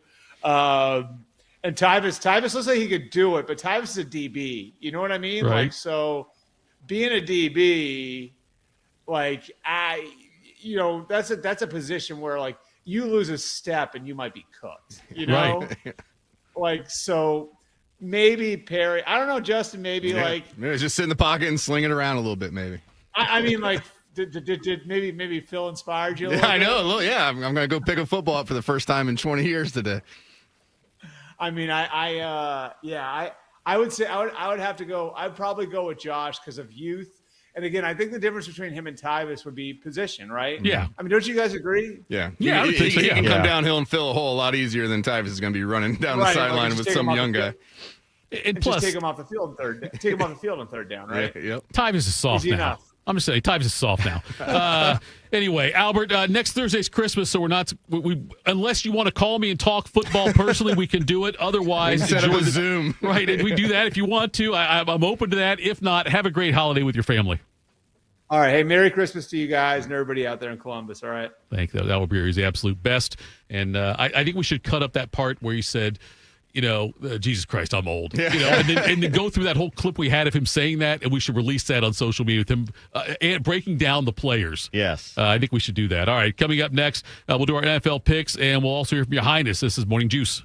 Hey, what's up? It's T-Bone. If you've hit your medical deductible, now's the time to see Dr. Mark Levy. Get a custom oral appliance that stops snoring and helps you ditch that CPAP and pay less out of pocket. Call 1-800-MORE-SLEEP or visit sleepbettercolumbus.com before the year ends. Hey guys, 13-year NFL veteran and Super Bowl champion Jason McCourty here, and I'm an innovation ambassador at FAIR, Food Allergy and Research Education. I would say the most challenging thing as a parent of a kid who has a food allergy is probably the ignorance that I myself had in the beginning. I didn't know what anaphylactic shock was. I didn't know the dangers, let alone the things that she needed to be able to have a normal life. When you go to drop your kid off, and every single time in the beginning, we'd have to go through everything she was allergic to. Preparation is everything. And me, for playing football for 13 years, it was all throughout the course of the week. It's getting ready for game day. When you're on the field, you're playing for your fans. At home, you're playing for your family. My playbook, read labels, keep it allergy friendly, and have an epinephrine nasal spray as a backup plan. Because when my family's safe from food allergens, that's the real victory. Visit foodallergy.org to learn more. People don't realize that glaucoma is one of the leading causes of blindness. Because there are often no early symptoms, nearly half of those with glaucoma may not even know they have it until vision loss has occurred. I was diagnosed with normal tension glaucoma in July of 2020. And what we found out at that point was I had already lost 40% of my sight. And you think it only affects people that are, 75 or older, retired, grandparents, and that's not the reality of it. I didn't think at all glaucoma was going to affect me because I didn't know of anyone that had glaucoma, no one in my family. When you have glaucoma, you can't get back that sight that you lost. And so early detection and treatment is vitally, vitally important. Don't miss life's most beautiful moments. Schedule an eye exam today. National Glaucoma Research, a Bright Focus Foundation program, offers free resources and tips for healthy vision. Learn how to protect your sight at stopglaucoma.org. Wrinkles, gray hair, and hearing loss are common signs of getting older. But being short of breath, having tightness in your chest, coughing, and wheezing are not. If you are experiencing these symptoms, you may be one of the millions of people who are living with a condition called COPD but don't know it. Early diagnosis and treatment can add years of better breathing to your life.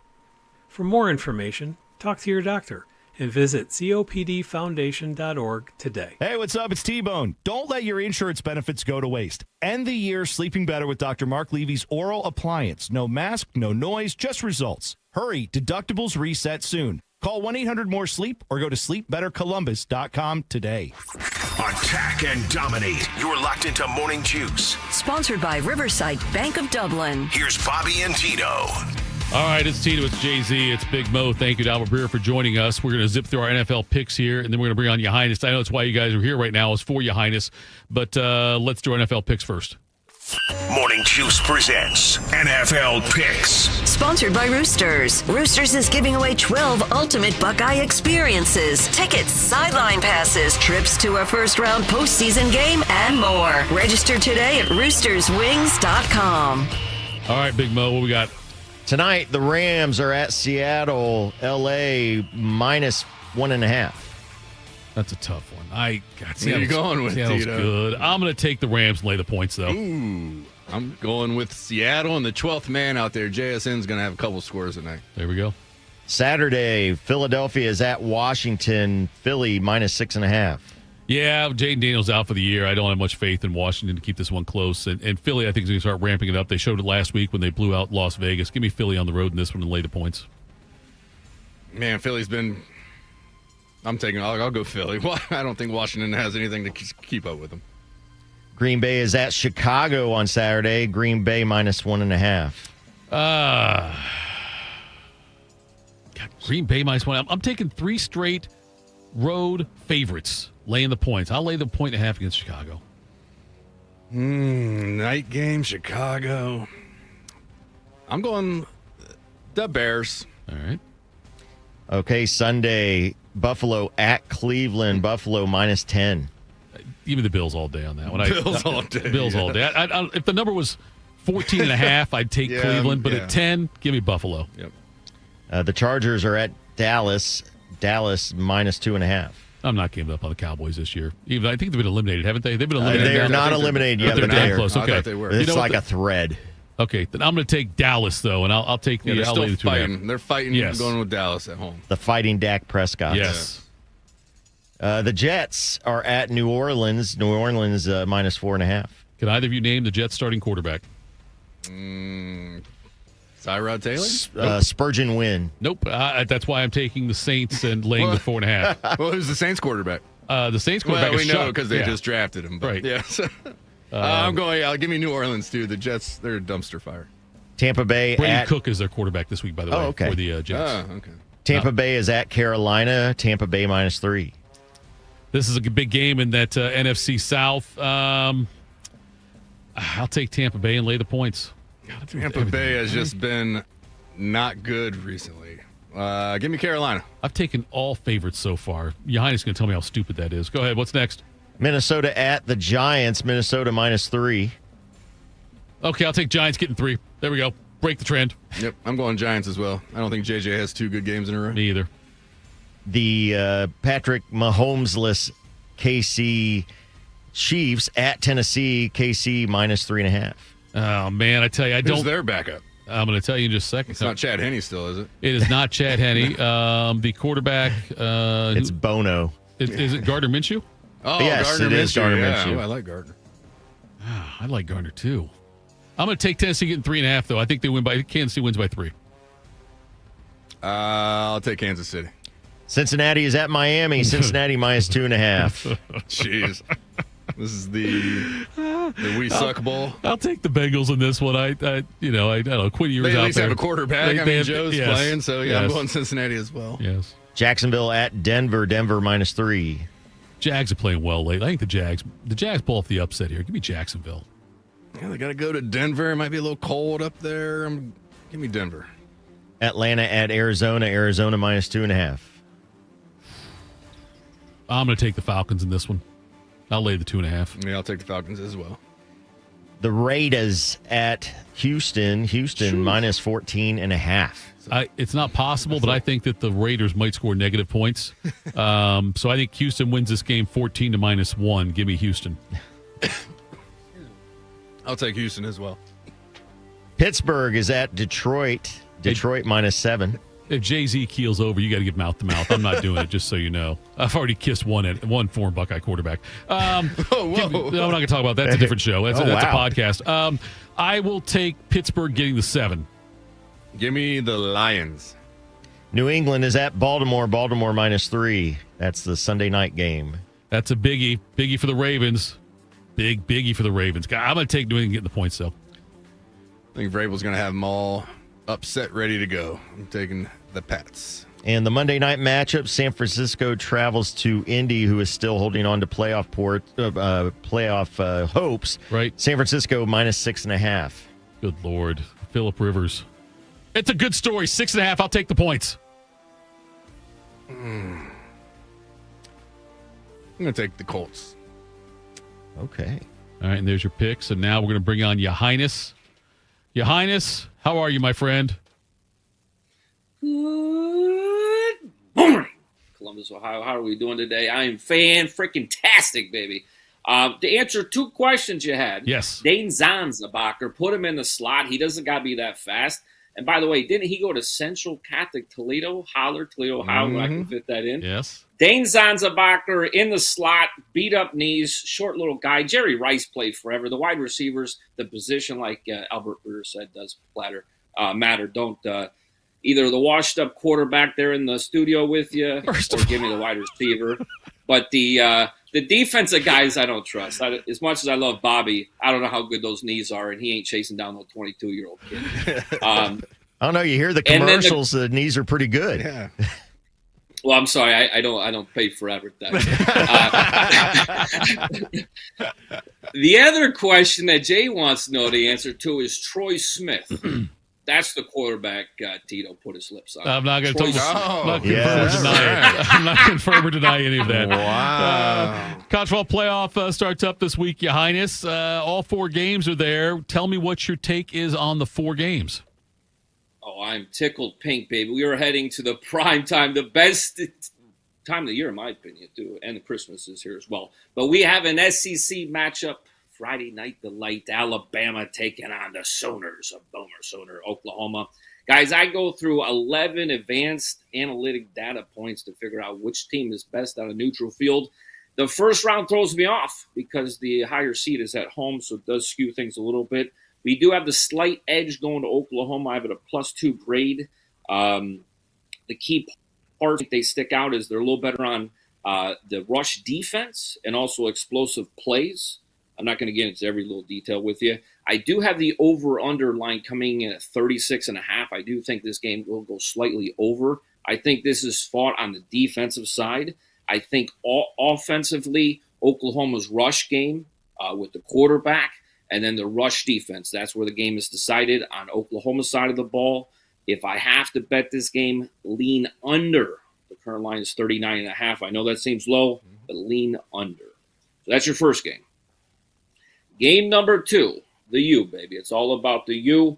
Heading to, I believe it's a Colt there. I believe it's a Colt there in College Station, Texas A&M. You can't tell me the 12th man's not a Colt down there. But give me the Hurricanes, and give me the Hurricanes heavy. I've got the Hurricanes better on a neutral field, and I know they're on the road. I got them better on a defense. I got them better on explosive plays, rush offense and defense. I got them better at second level. So I take it down to when a running back gets past the first level, which is your defensive line, your second level, your linebackers, and your third. Miami, when they get to the second level so more often than Texas A&M. And Jay, you can tell the people at home, if you got a running back, keep getting to the linebacker level each and every, that wears down the defense, which then opens up the pass game for Carson back there in Miami. But I think Miami versus Ohio, a little rematch is brewing. So give me Miami Hurricanes money line.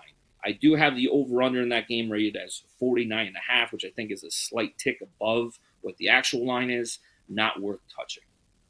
Moving to another rematch, we have Tulane taking on Ole Miss. Now, we know the coaches are not there. I believe one of the coordinators, I think, is sticking around to coach the team. There's like 7 coaches, I think, came back from LSU to go to Ole Miss, got permission to go. Tulane's guy is still coaching, or did he leave? No, he's still coaching. No, Tulane guy's still there. Now, I mentioned on the show last week, teams that are with an interim coach only cover the spread about 42 to 43% of the time. Look at last night's game. We were on Old Dominion. They were playing South Florida. South Florida coach, he gone.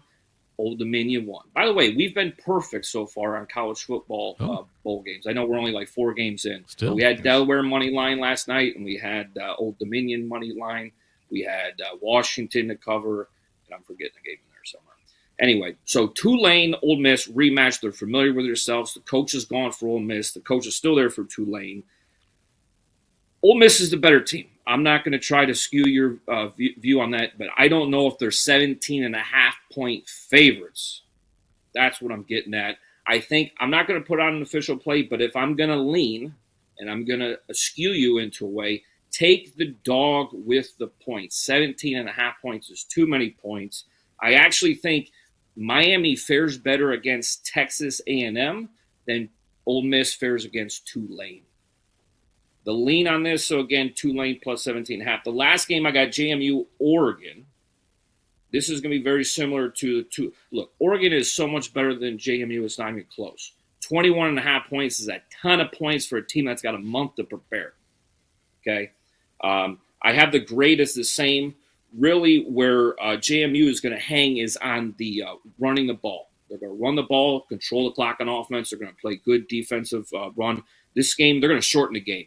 So that is why I don't think Oregon is going to be able to stretch this out beyond 3 touchdowns, okay? It's 21.5 points.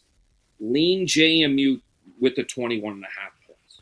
Yes, Your Highness. So WeWinUin.com. Sorry to make sure you said your name again. Go ahead. No, you're good. Miami money line is the only official play. The rest are leans. I do look into the money moves as well. The only game where any disparity between the money and the slips coming in is on this Miami Texas A&M game. Right now, and this is per Westgate's Superbook out of Las Vegas, Nevada, they have almost a 50-50 split on bet slips, meaning if 100 bet slips came in, 50 of them are on Miami, 50 of them are on Texas A&M. Well, you're saying, Your Highness, well, that seems pretty split. Look where the money's coming in. So the slips are 50-50, but the money is 65-35. So for every $100 coming in, $65 is on Miami's money line, $35 is on Texas's money line, where the bet slips themselves are 50-50. So it doesn't take a rocket science to find out that the bigger money is on Miami with Your Highness. Tell me about the Christmas Day squares you've got going on. Yes, Christmas Day squares. We just sold over a little halfway done on those, so we got less than 50 left. At this point, a week out on Thanksgiving, we had only about 40. So this will sell out a slightly lower price point than Thanksgiving Day squares. But Christmas Day squares is all 3 NFL games on Christmas Day. $42 buys you a square, just like any other square games you played before, Super Bowl squares, etc. Except for you get it all 3 games. That's 12 squares. And then also we're doing a couple little side pots. We have a reverse raffle for $500, and we have something called the Grinch's Fantasy Football. All the proceeds, or at least $5 for every square, does go to the Phoenix Desert Dogs 10U boys soccer team, helping raise money for jerseys and equipment, things like that. And how can people do that? Yeah, I'm terrible at plugging my own stuff. No, it's okay. WeWinYouWin.com. WeWinYouWin.com. And I'll plug this too. The YouTube channel is Shut Up and Bets. And if you go to the Facebooks, We Win, You Win is the Facebook page. I did start putting out a live show Monday, Wednesday, Fridays, where I give you my plays and grays on every Monday, Wednesday, Friday. For those people that maybe aren't as serious but want some information, it's a half-hour show, Monday, Wednesday, Fridays, Facebook, YouTube. What time on Mondays, Wednesdays, and Fridays is it? Do you have a set time on it, or is it? Of course. I have a definite set time. You want to take a guess? Any guess? Take a stab. Between 6 a.m. and 6 p.m. No, I'm guessing it's 4:20. No. It's 4:20. It is exactly 4:20 Eastern every Wednesday, Friday, and Monday. It's 2:20 my time. I don't know why that's so funny. But it's called the Late Slate. I handle every East Coast game or game that starts after 5 p.m. Eastern. So if you're one of those people that works to maybe 4, 5, 6 o'clock at night, don't have the time to go do some research, look at games, I've covered all the late games for that day. You can go on there. I try to keep it to a half an hour or less. It's a live show. You can go back and rewatch it fast through. And folks, I don't care if you ever watch a second of my contact. Hit the subscribe button and mute me. I'd love you for it. That's what everyone does for me. They'll subscribe and then mute me. That happens to me all the time. That works. You're off to a great start on bowl season. Do you typically do really well at bowl season?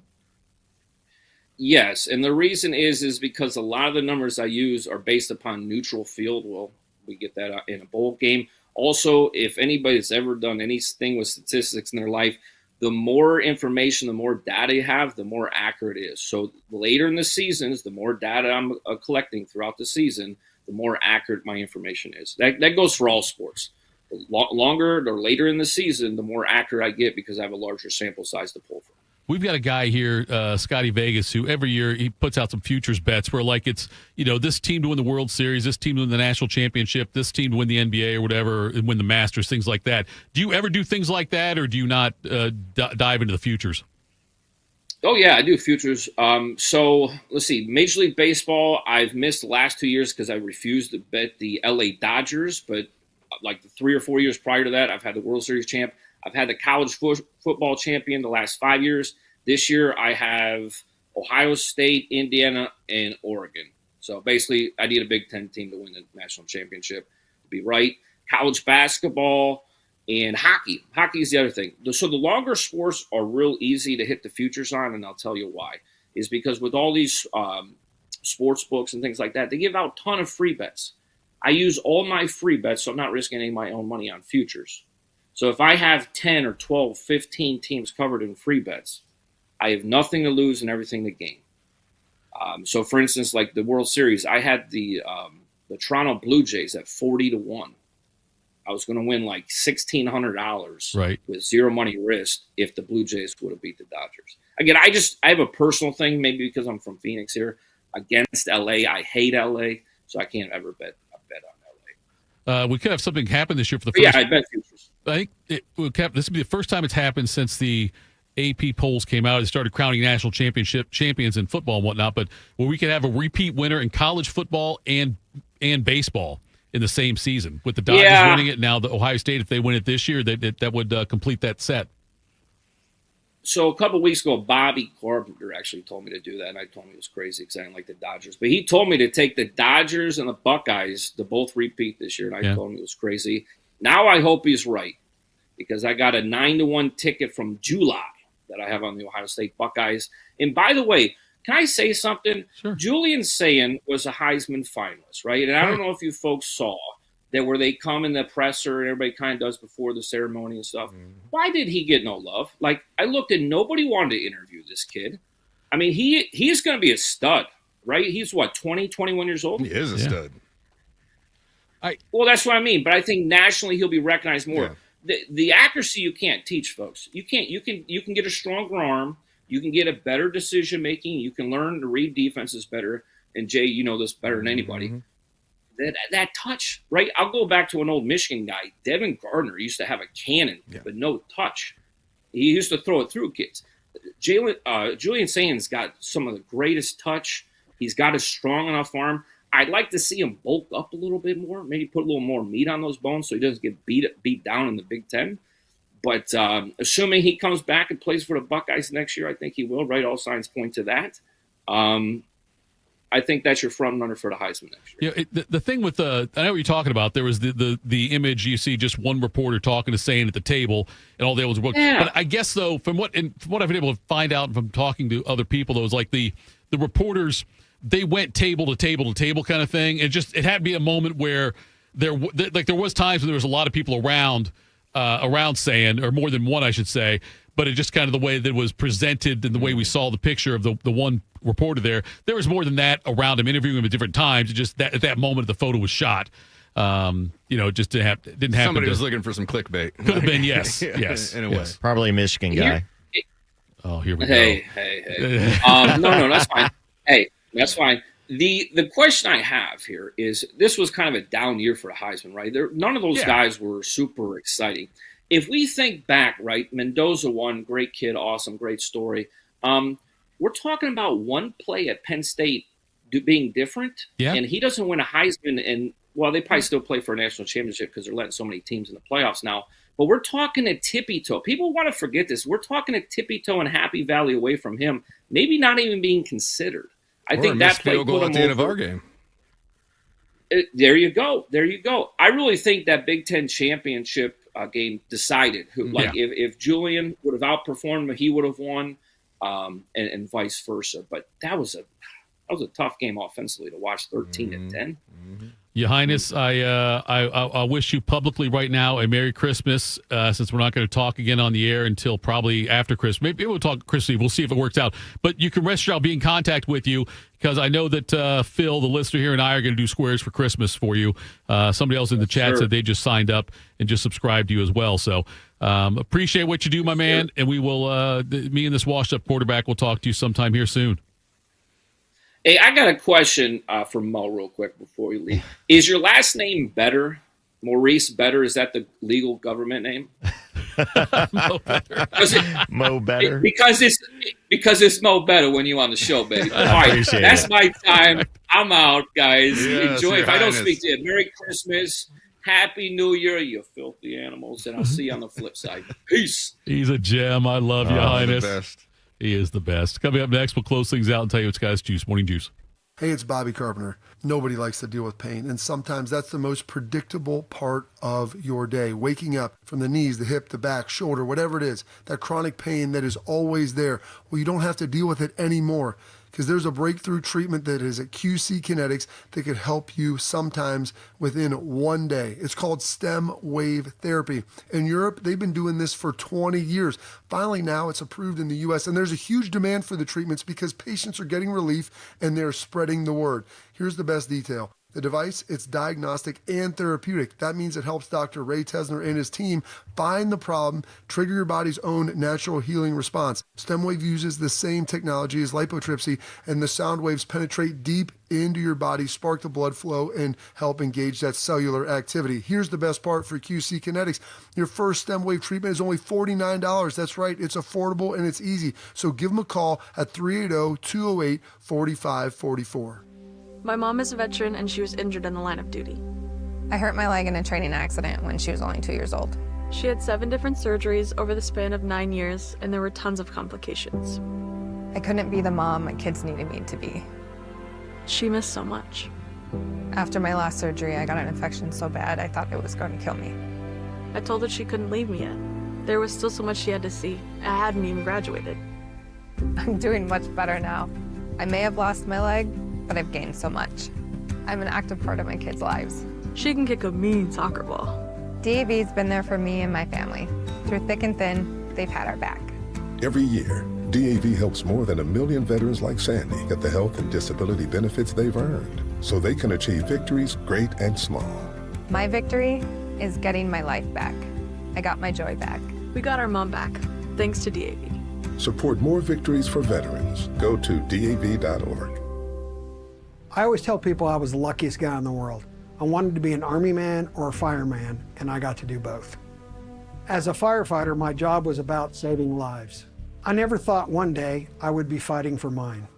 After spending his career answering the call to save others, Ken was diagnosed with ALS. Now he's facing his biggest battle, for more time. For 70 years, Muscular Dystrophy Association has been answering the call to help people live longer and more independent lives. MDA means to me hope. MDA is leading the way for people living with ALS, muscular dystrophy, and other neuromuscular diseases by accelerating research, advancing care, and advocating to empower families like Ken's. I wouldn't be living as good of a life with ALS if it wasn't for MDA. MDA is helping people live stronger and love longer. Learn more at MDA.org today. Tito invited the new Russian family who moved in down the street to watch Rocky IV. It did not go well. I must break you. This is Morning Juice. Final segment of the program. Thank you to Ya Highness for being here. Always a treat. A gem. He really is. And thank you all the chatters chiming in. We appreciate that. The YouTube chat has been banging. Also on Twitter, getting a lot of watchers there, so we appreciate that. Now we're going to tell you, though, what's got us juiced. What's got you juiced? Sponsored by Billiards Plus. Find your next grill and everything you need for the master griller. Billiards Plus on Dublin Center Drive in Dublin. All right. My sources tell me it's Thursday today. That means we're going to start off with Schlegs. I'm a fan in the sense that I am for them, not looking at things to be against them. My glass is always 9/10 full. Maybe my cup is like 99 out of 100% full. I don't know. I'm like the Duke, just a supporter. Okay. Schlegs. I'm telling you, that'd be the best thing. I think we need a reality show with Schlegs and Ya Highness. Oh, golly. Yes. That would be amazing. It's primetime TV right there. Well, what's got me juiced? I have some reverse juice things right now, which I hate to even bring up, but they're so prevalent right now for me. Obviously, if you've followed along, I've had some issues that put me in the hospital. Oh, that's right. With the kidney stone. South of the border, yep. And it is not clearing up as I would have liked. Oh, no. So that is to hear that. That is just not much fun. Is it pain or uncomfortable? Or It's a little bit of both. Yeah. And I won't get into the gory details, but it's just not been entertaining. Do you have to go back in? Well, I'm going to have to anyways because they have a stent in there and they have to take that out, which that's going to be a fun story to tell. But I had an x-ray yesterday just so they could see how everything looked and probably get the results today. But I think there's probably an infection or something. That's not the area that you want to have an infection. Is there a way to not, drinking water, does that help? Or is there I anything mean, that you helps have to make to take- sure like you don't? Because I want to do whatever it is. Yes, tell me whatever it is. Well, and let's face it, the only way, because I've never had a bladder infection at all. So the only way that it happened was just because of what I ended up having to have done. Right. So drinking water is what I've been doing, but really you just have to have like antibiotics and whatnot. So I'll probably have to go on another round of those. And then in my glorious hometown of Marion, I don't know if you've seen in the news, there's a strange smell in the water. I've heard about that, yes. And that's just... I'm It's not already good. dealing with whatever I'm dealing with, and I've got to be careful not to drink the water. So, yeah, just a lot of reverb. I've enjoyed being down here. I will tell you. So that's got me juiced being down here. But, yeah, it's been a little bit of a struggle lately. Yeah. But I keep my spirits up, keep Yeah, smiling. I wouldn't have known. Yeah. I mean, wow. That's a bummer. Yeah. Well, and I set the bar low for you guys, so whatever you have to say is going to be a whole lot happier. Well, mine brought a smile to my face. So I talked about my daughter having her first recital Yes, thing the how'd other that day. It went awesome. Yeah. She, the night before, I'm gonna get stage fright. I'm gonna be sick. I don't want to go. So I did not have any idea how it was gonna go. And she was Gabrielle, and so she had the very first part, Right. with Mary, and and she did great.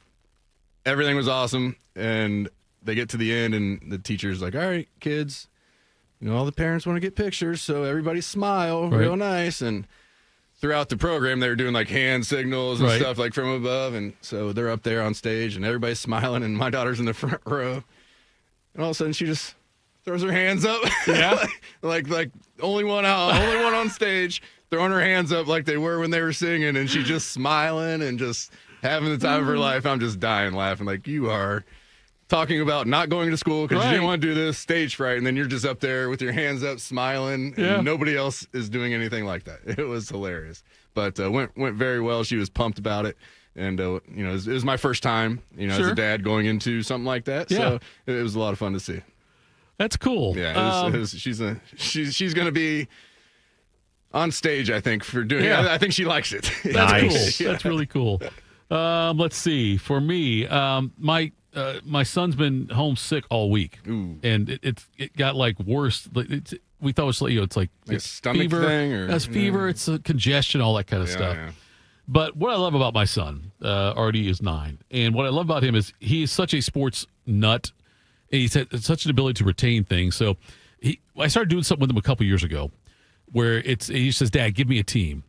And I'll start saying, okay, this NFL team is in the AFC. And he'll give a guess. I say, okay, it's not that. This team, I'll keep giving clues. This team plays in a dome. This team's won a Super Bowl since you've been alive, things like that. And he has a lot of fun doing that. He tries to even do college teams. It's much harder to do college teams. There's so many more of them. It would take us 6 hours to probably get to one if it wasn't a Big Ten team. Anyway, what I love about it, though, is that he's been in like a constantly drugged state for the last couple of days with, Dimetap or whatever, and any kind of medicine to help him get through, have him suck down popsicle stuff. But there's been times he's woken up, like this morning, around 3:30 a.m. He comes knocking on our door and wants to crawl into bed with us. And so he gets into bed with us, and he says, "Dad, give me a team." It's like, all right. So like that's his go-to thing is that he wants to that's whenever he's like half asleep or getting ready to go to bed. Last night before we went to bed, "Hey Dad, let's do 2 teams." Okay, we'll do 2 teams. We'll go through and do them. And the fact he has the knowledge he has and the memory of all those things, I can just say like this team never won a Super Bowl. He'll know automatically it's either the Panthers or the Browns or the Jags or the Texans, things like he'll know automatically who it would be if I give that clue. He'll know which one it is. So and it's special to have those things with your child. They're just it's your thing. Mm-hmm. And I think we all with all of our children probably have that. Yeah. I love that. Yeah, it's a lot of fun. And then him just, we watch sports together. When he's not feeling well, he'll lay on the couch and we'll watch a basketball or football game. He was super pumped with the bowl game last night, watching that for a while. And, depending on how he feels tonight, I don't know if he's going to miss school again. If he misses the whole week, though. You might as well just keep him out now. I mean, I know. Break starts. They're to going to be watching movies tomorrow anyways, I right? know. Or Christmas parties, maybe. He's supposed to have basketball practice tomorrow the night. practice gets you. Yeah. But I'll tell him if you say if you don't go to school, you can't go to your practice. He's got a game on Sunday. And so, I don't know. We'll see about that. But excited for that. My wife and stepdaughter made Christmas cookies yesterday. They went and did the whole thing where they went out and bought all the ingredients and made a bunch of them. I think they're going to make more today, if not mistaken. But do they do different kinds, or is it just? Yeah, they do different kinds. And that's we'll see if they how many they'll make. I don't know if she's going to make any today. I think my wife be doing solo duty on that today. But I don't know. Are you guys big Christmas cookie guys? I was just going to say I average probably about 4 a night. See, I am not, but if somebody, like if I've been gifted them, I'll take a few, but I'm not a huge sweets guy. I love sweets. Yeah, I love sweets too. I don't, because of, my constant battle with diabetes. I don't eat as much as I'd like to, but I used to be a great, I used to love eating a lot of cookies. I don't even make as many anymore though. I don't know why. I just go through them from bin to bin. I just keep opening them. Oh, what's this one? Oh, yep. I'll now have one of those. Yeah, the peanut butter ones with the Hershey Kiss, whatever those are called. Yeah. Yes. I mean, those are always, good, but yeah. I made a switch and I put a Reese cup on top instead of the Hershey Kiss. Oh, that's a good call by you. Delicious. I had one of those last night, actually. It's like having the s'mores with a Reese's cup instead of the chocolate bar. Yeah. Oh, so good. Yeah, I'm a big hot chocolate guy, though. Ooh. Linda Zwick makes the best hot chocolate mix I've ever had. Yeah. Oh yeah. Every year we get some. It's awesome. I got some. I found some on the internet that popped up, and I haven't made it yet. But it involves ice cream. It involves in a slow cooker, like in a crock pot kind of thing. Oh wow! There's all kinds of. It looks delicious. Yeah. He just wants a straw this for the slow cooker. Right. Yeah. I don't know. I don't know. I'm going to I'm going to look up the recipe and see if I go through and make it. But I'm sure that as soon as it happens, though, I will probably go into some kind of diabetic shock. Are you milk in your hot chocolate or water in your hot chocolate? Oh, milk. You can't do water. Yeah, I do both, but I can't do water and hot chocolate. It's got to be milk. It seems like with my soup, like tomato soup and things like that, when they say mix a can of water or milk in there, it's always got to be milk for me. Well, I'll give you a little secret. When you get the instant packs of hot chocolate, take non-dairy powdered creamer. Oh. With the water. Oh. And that makes it a nice creamy. Yeah. It makes a huge difference. Oh. So it's the three of us again tomorrow, right? Yep. No Bodie, no Bobby again tomorrow. Thank you to Albert Breer. Thank you to Ya Highness for joining us and making us laugh. We appreciate that. Tomorrow, folks, we'll close out the week. Remember now, tomorrow at 7:40 with AJ Hawk, and Ask AJ. We'll do that segment as well. Thanks for tuning in today, folks.